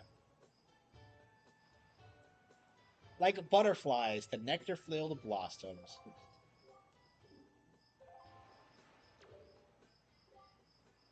How did he get up there?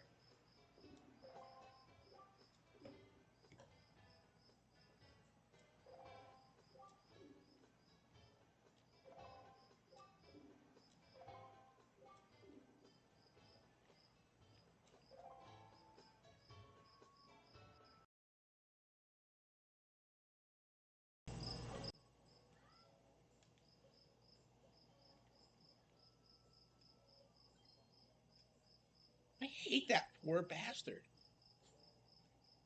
You know, I can't think of any other like Zelda character I hate more than that fucking asshole. Like I think I hate him more than the sign cuck in Tears of the Kingdom, and that is some strong words. Like a literal cuck has more value to society than like that guy.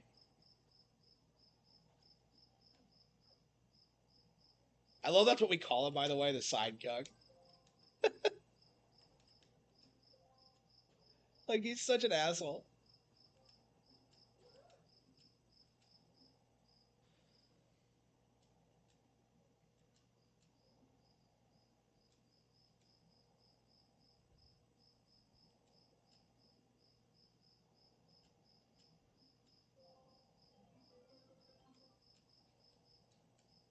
She gave me money, but not them.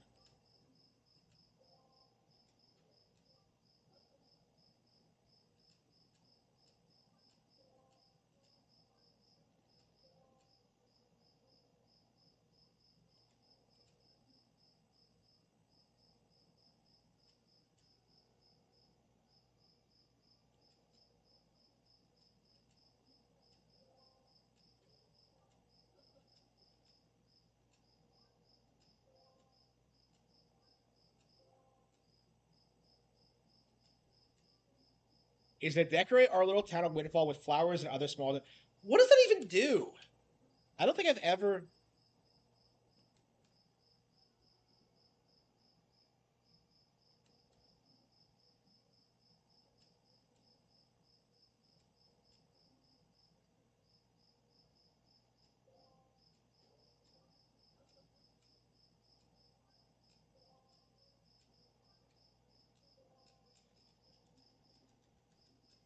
Yeah, like what does decorating the town do? I don't think I've ever like been able to figure that out.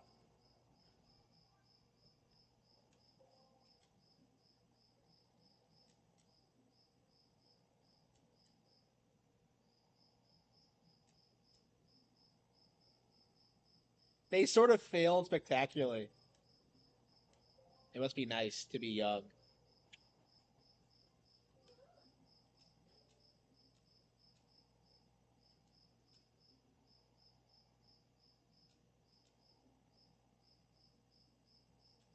But 20 is my lucky number.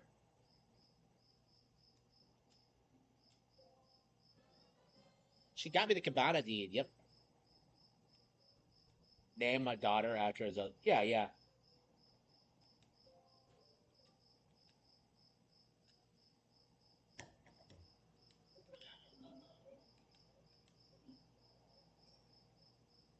You own it.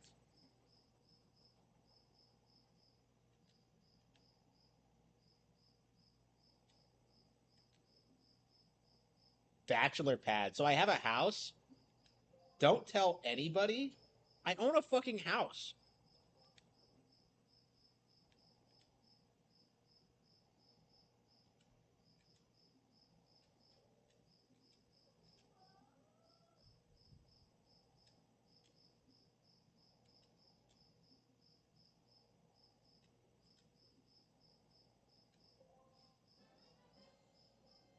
The hero's charm.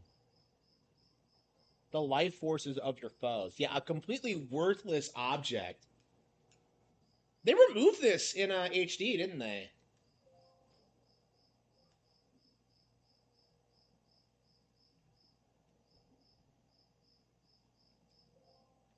Yeah, okay. So like this thing for some reason so you can see the life bars of monsters now, which is like pretty much useless, but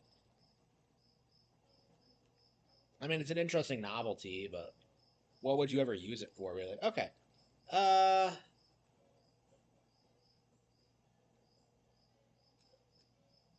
yeah, I love the game. Man, I've been so hooked on this game.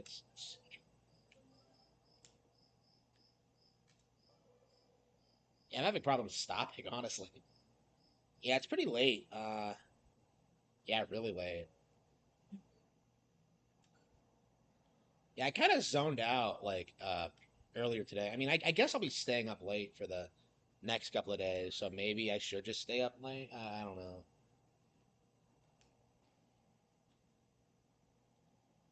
I don't know. I don't really like going out in the morning, so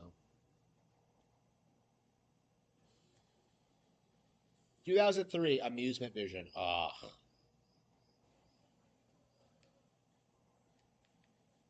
Okay. So now that we have like the cube controller,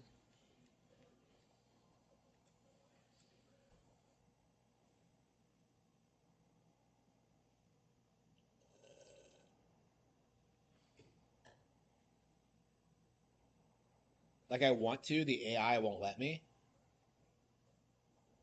About what?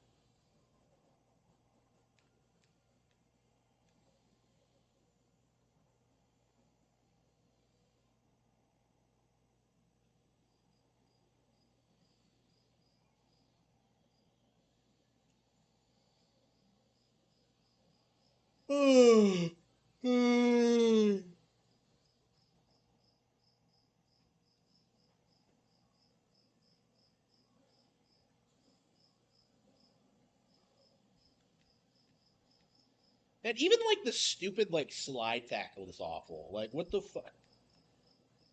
It's insane how much better like fast racing is than this shit. Like fast fusion is than this bullshit. Look at that. Look at that awful jump. Look at how like loose the controls are. Like look at how ugly the environments are. Like the shitty the music. Like this game is fucking garbage. What the fuck? How did that happen?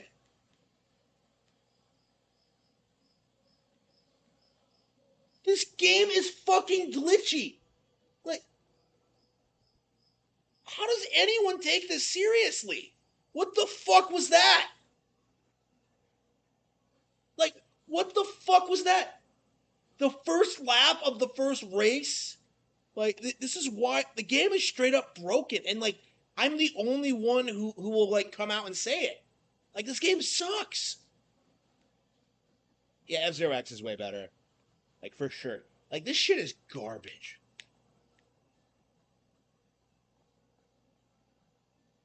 It's, like, completely unplayable. It really is.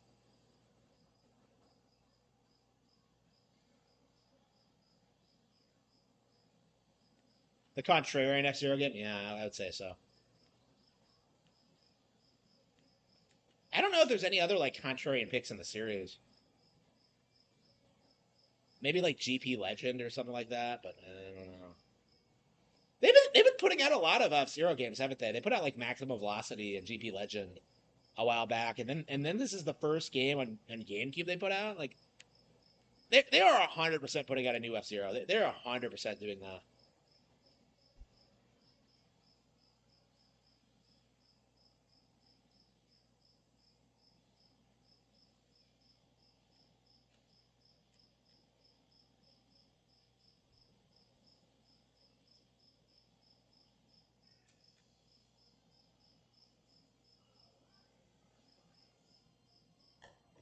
Yeah, I don't like the way the game handles. Like, it's just garbage.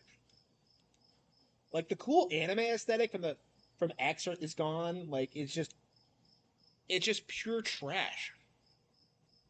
Like I bet whoever made this went on to make some PlayStation exclusive and then refused to put it on Nintendo console. Oh wait, that's exactly what happened.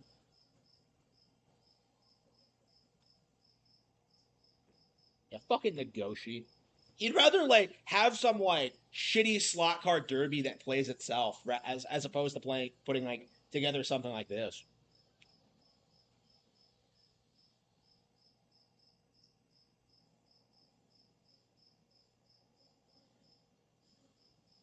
I can't imagine like Nagoshi gives a shit about this game at all. Like he's always talking shit about Monkey Ball specifically, but I don't know how he feels about F Zero. Uh,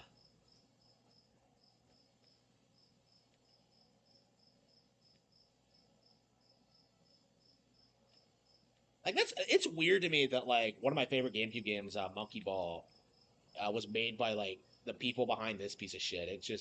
That's just weird to me. This came out before like Sega's great restructuring in 2004, where like all like the Dreamcast era people were like fired and uh, so like they were still putting out like new stuff until like 2004. Like Dreamcast, I think was still supported for a long while after it was canceled, right? Like Shenmue 2 came out on it, right? In Japan, anyway.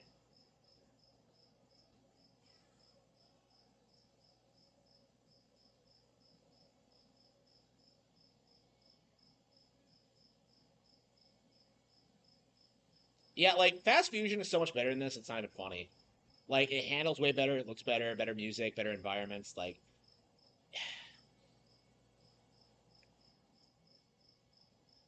I hate everything about it. Like the aesthetics are so gaudy. Like Sega has the shittiest fucking aesthetics. Like they look terrible.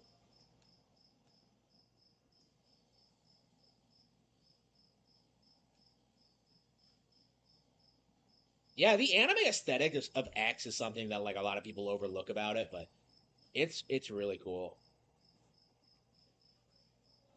I don't know. I feel like that. I feel like looking at the character portraits back in the day is what made me love anime.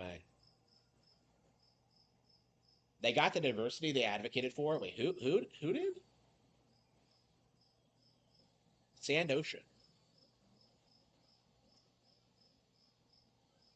Who got the diversity? I don't know what you're talking about. Sega?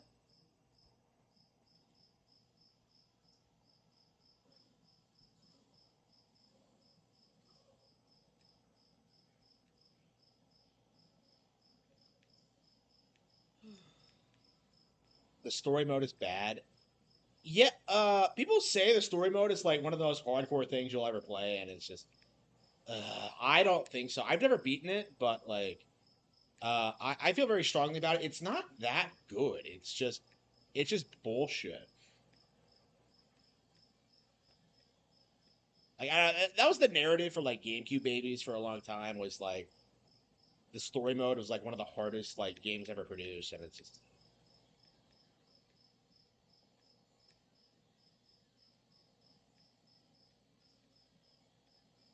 yeah, I feel pretty strongly about that. Like it's just not well made or interesting. And, like I hate the way they portray the characters in this too. It's just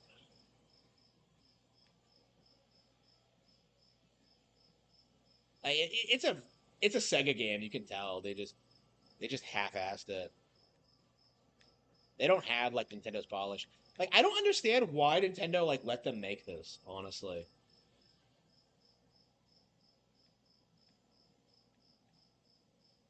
like I never understood the narrative that like Sega makes good racing games because like name a single good like great like I don't know. I just hate Sega. I really do.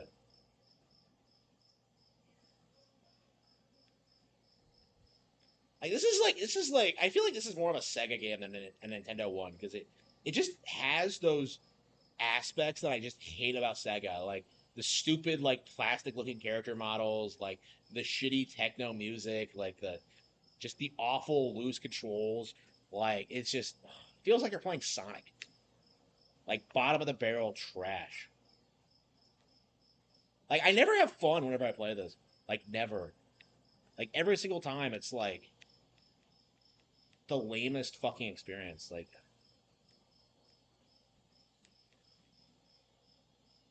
wait a minute, like Fast Fusion had a sandworm too. Fast Fusion did it better.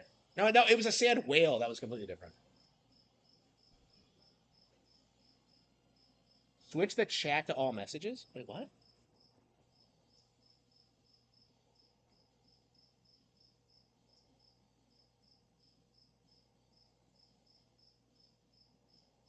I wasn't aware that it was even blocking anything.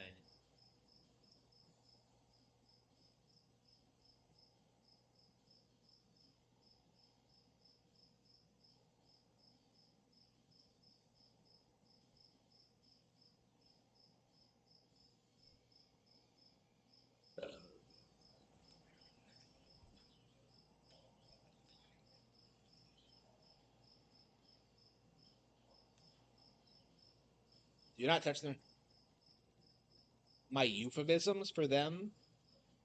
Wait, who's them? Like Sega?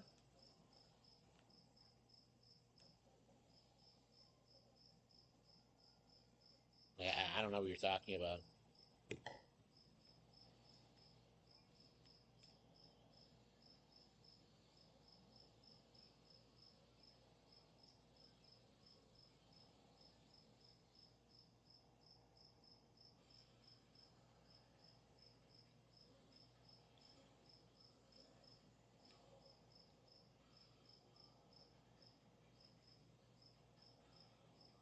Yeah, we didn't get to play Hitman tonight. Ugh. Definitely kind of frustrating, but I don't know. I mean, this is the first night we've ever played like all the games on GameCube online, so I don't know. Yeah, we still got a lot to do in all of them. So now that we have the GameCube controller, this might be like our thing for the next week or so. Because I really don't want. Oh man, I still haven't played Rune Factory. Shit. Yeah, that's another game we have to get into. And Suikoden, we haven't done that.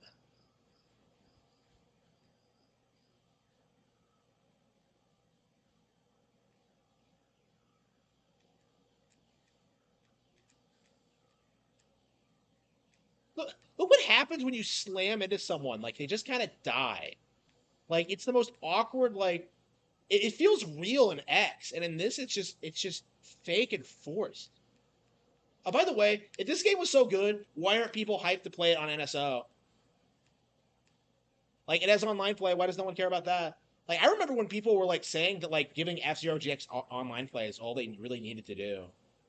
Remember when they tried to tell you this game was like fundamentally perfect and they couldn't improve on it, which is just obviously a giant cope. I just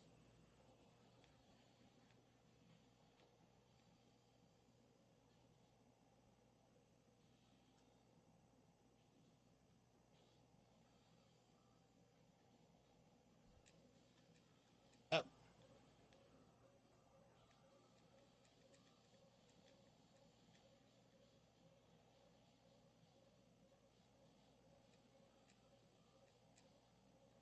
don't worry, guys. I just have to get the bullet bill and I'll catch right back up. I was looking at the chat and like I can't. I completely lost my focus.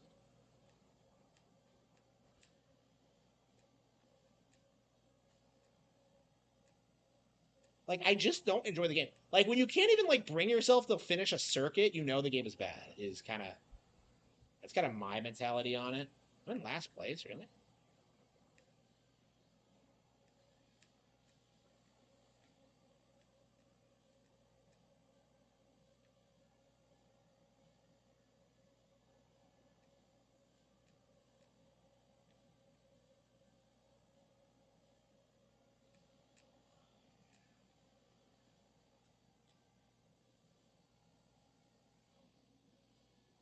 Even like the explosion animation doesn't look as good. Like, how...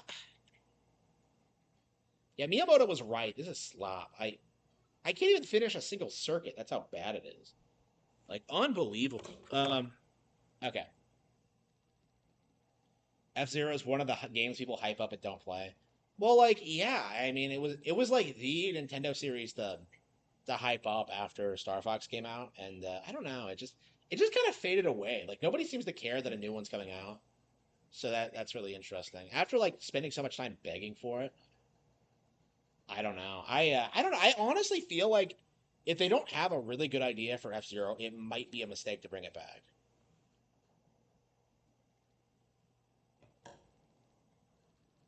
Like I would hate for like what happened to Star Fox to happen to F Zero. I don't know if that's really possible though.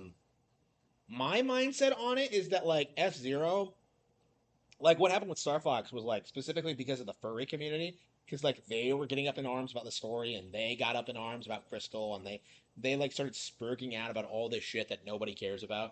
Um, I don't know. The furries like ruined Star Fox Zero.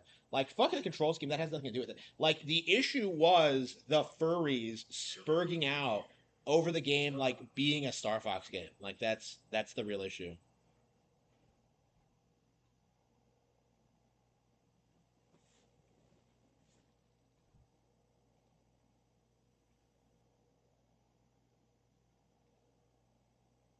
All messages are good. Okay. The New York guy is anti-tribe. That's why Con Inc. hates him.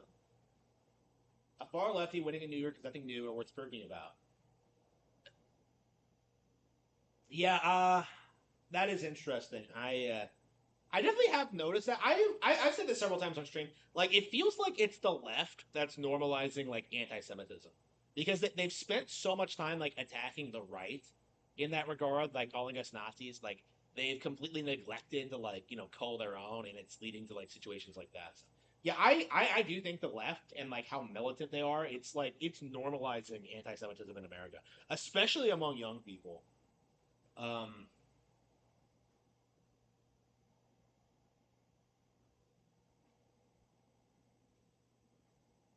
So it's definitely really interesting seeing how like. Let's see if anyone's playing. I swear, if like we don't find anybody online, why? Holy fucking shit! There's a couple of people. There are actual players online.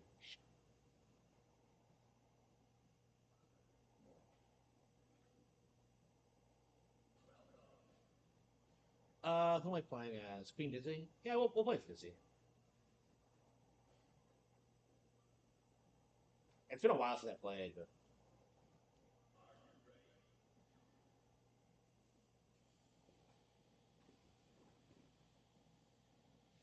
but yeah, that's definitely a really interesting like kind of thing that's happening is that we are kind of seeing like the people becoming increasingly red pilled. So. Been a while since I played. I hope I don't get wrecked. So much better than Street Fighter 6. Really needs to be said.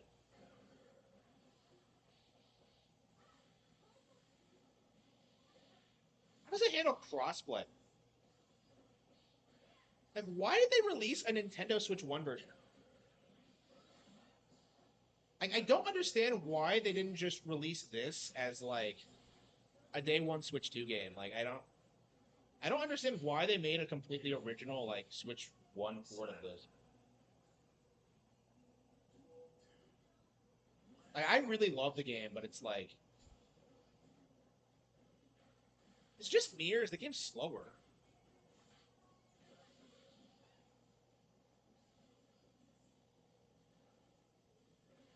Yeah, way better than this is way better than Street Fighter 6. I know I said that like immediately, but yeah, but how do I play? How do I throw again? Ah, shit. Yeah, it's R. Yeah, I tried throwing like in Street Fighter, but no. It does play completely differently. I'm so used to Street Fighter, it's weird, like, coming back to it. Street Fighter 6 was doomed to fail. I mean, it's doing well on Switch too.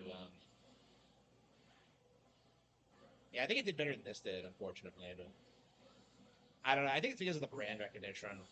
I think Arc System Works is making better fighting games in general, but like, yeah, right now, like, they're really bogged down by just their shit online play and like the fact that they don't have an audience on Nintendo platforms. Like, that's my issue with them.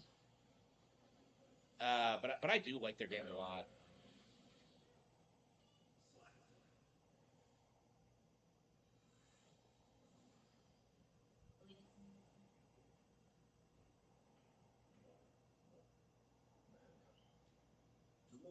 Yeah, I swear it ran better on Switch One. Like, I don't remember the game being this slow. I'm a big Disney fan, by the way.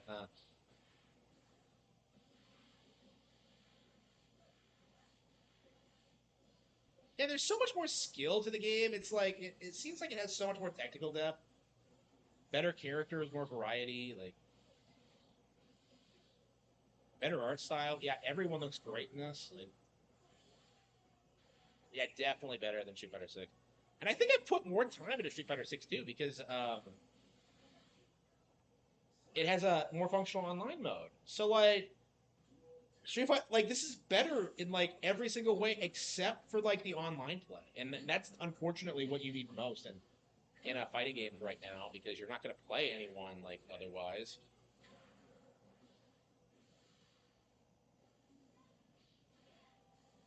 I feel like you are susceptible about 50% of their tricks that are tailor made to appeal to the right. What are you talking about?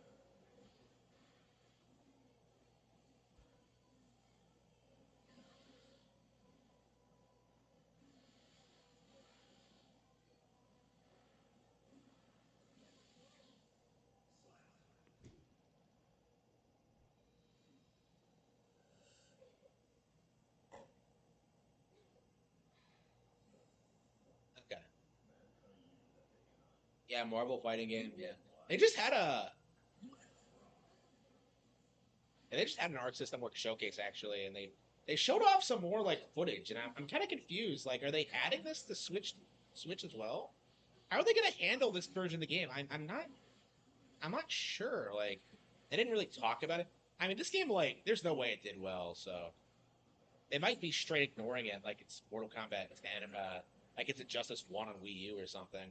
Remember when we never got the DLC for it? Unbelievable.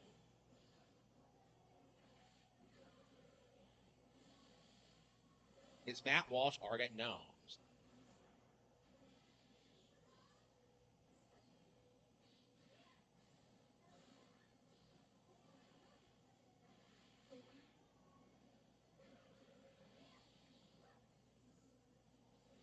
Damn it.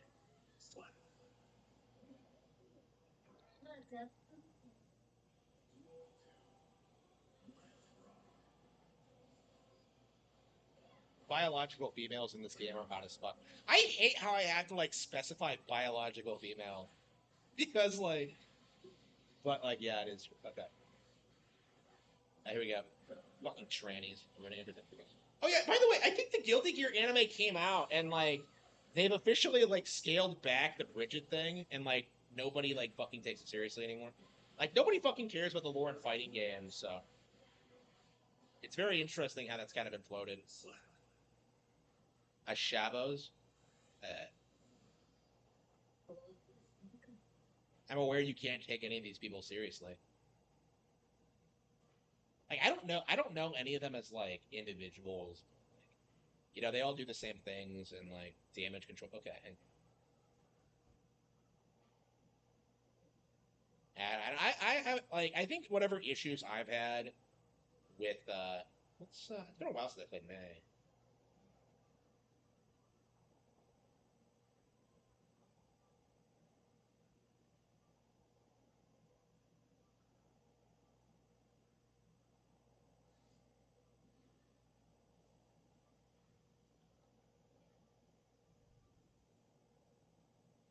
Oh wait, he's playing Milia too. Yeah, he's a way better Milia player than me. So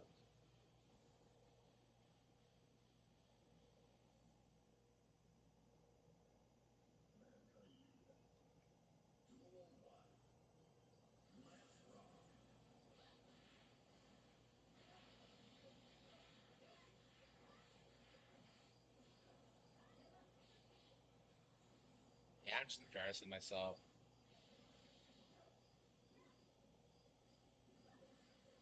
What? Oh, which one am I? Shit, I can't even tell them apart.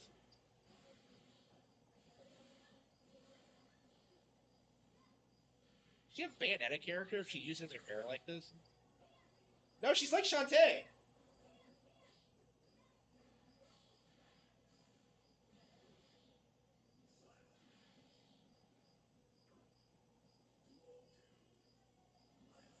Yeah, I am not. I am not good with Milia. So yeah, I'm so used to like Street Fighter 6 and Jury. It's weird going back to the Arc system and stuff. The game's playing way differently, and I do like this better. But it's like I don't know. Like I've been playing so much Street Fighter 6, and because like the online is so much smoother, it actually fucking works.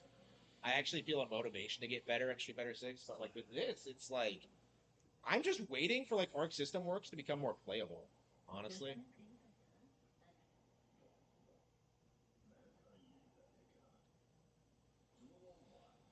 I don't know. With this, it's like, what's the point? Like, there's no ranking system.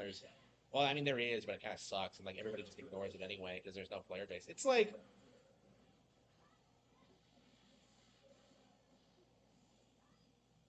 yeah, it's been so long since I've played. I don't remember.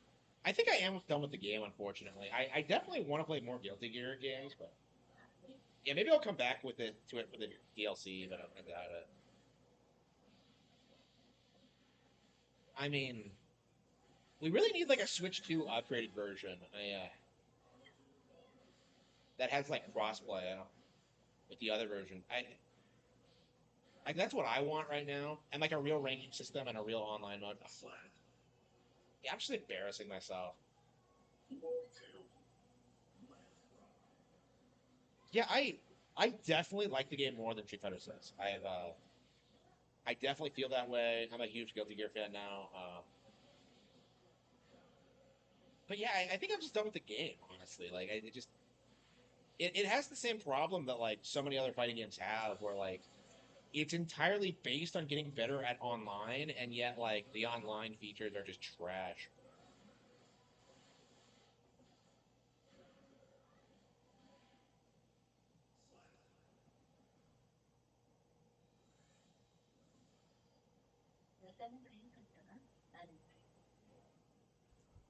Yeah, sure.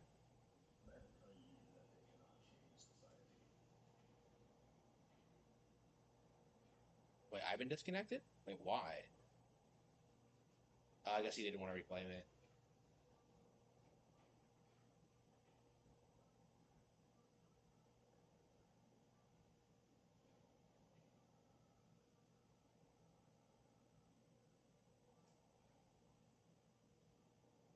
Like I'm embarrassing myself. Uh,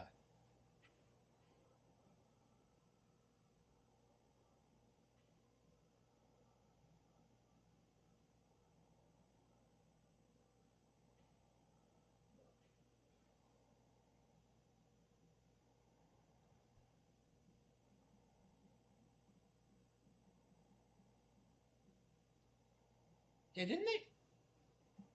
Yeah, I'm curious what they're gonna do with this version of the game. Are we behind the other versions? Because like they stopped updating it after Dizzy, and like I don't know. I think we're gonna need an update to take advantage of the Switch 2 features. Like we need to have crossplay. Like yeah, I'm kind of iffy on how they handled that.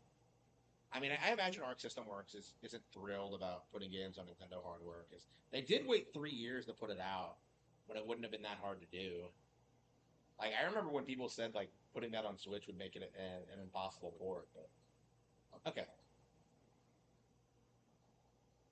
Okay. Tears. Oh, hang on. Yeah, I think we're gonna play Tears. Yeah, so we do have the Switch 2 edition.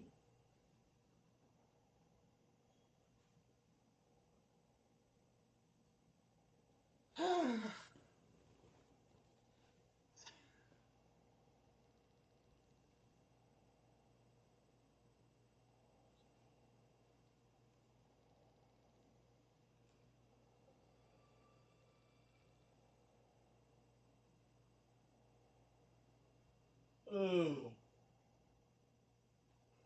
Ooh. Yeah, I think I should call it quits. Every time I boot up Tears of the Kingdom, it's like, uh,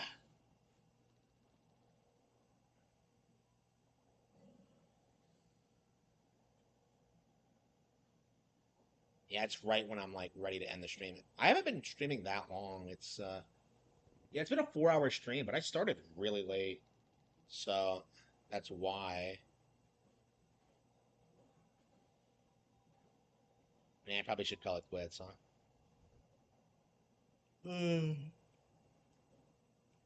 Mm. Mm. I don't know when I'm gonna get back to this game. I just have no like I have no real drive to like 100% it. It just feels like to me that like I don't know, like I did everything in Breath of the Wild pretty much.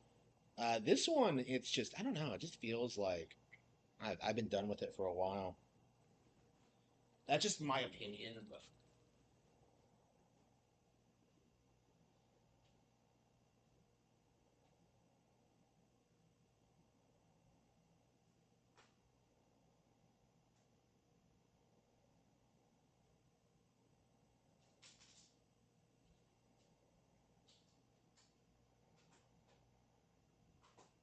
right now, I'm into Pokemon. Let's see, I've got Travel 2, Zelda, Geodes of Cold Steel, SMT5.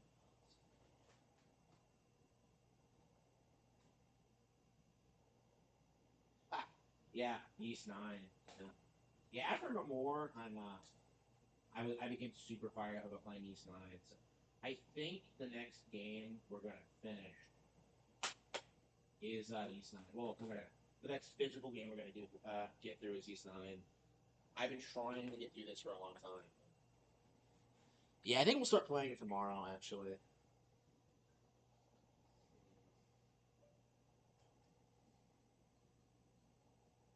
Okay, what else do I have?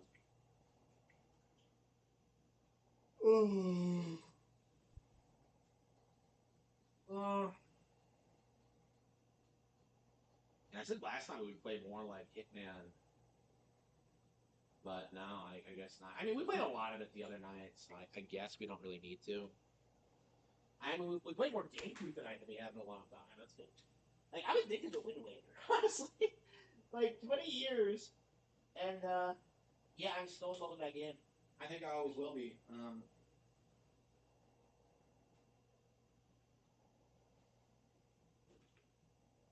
So yeah, thank you all for tuning in, and I will see you all next time. Thank you.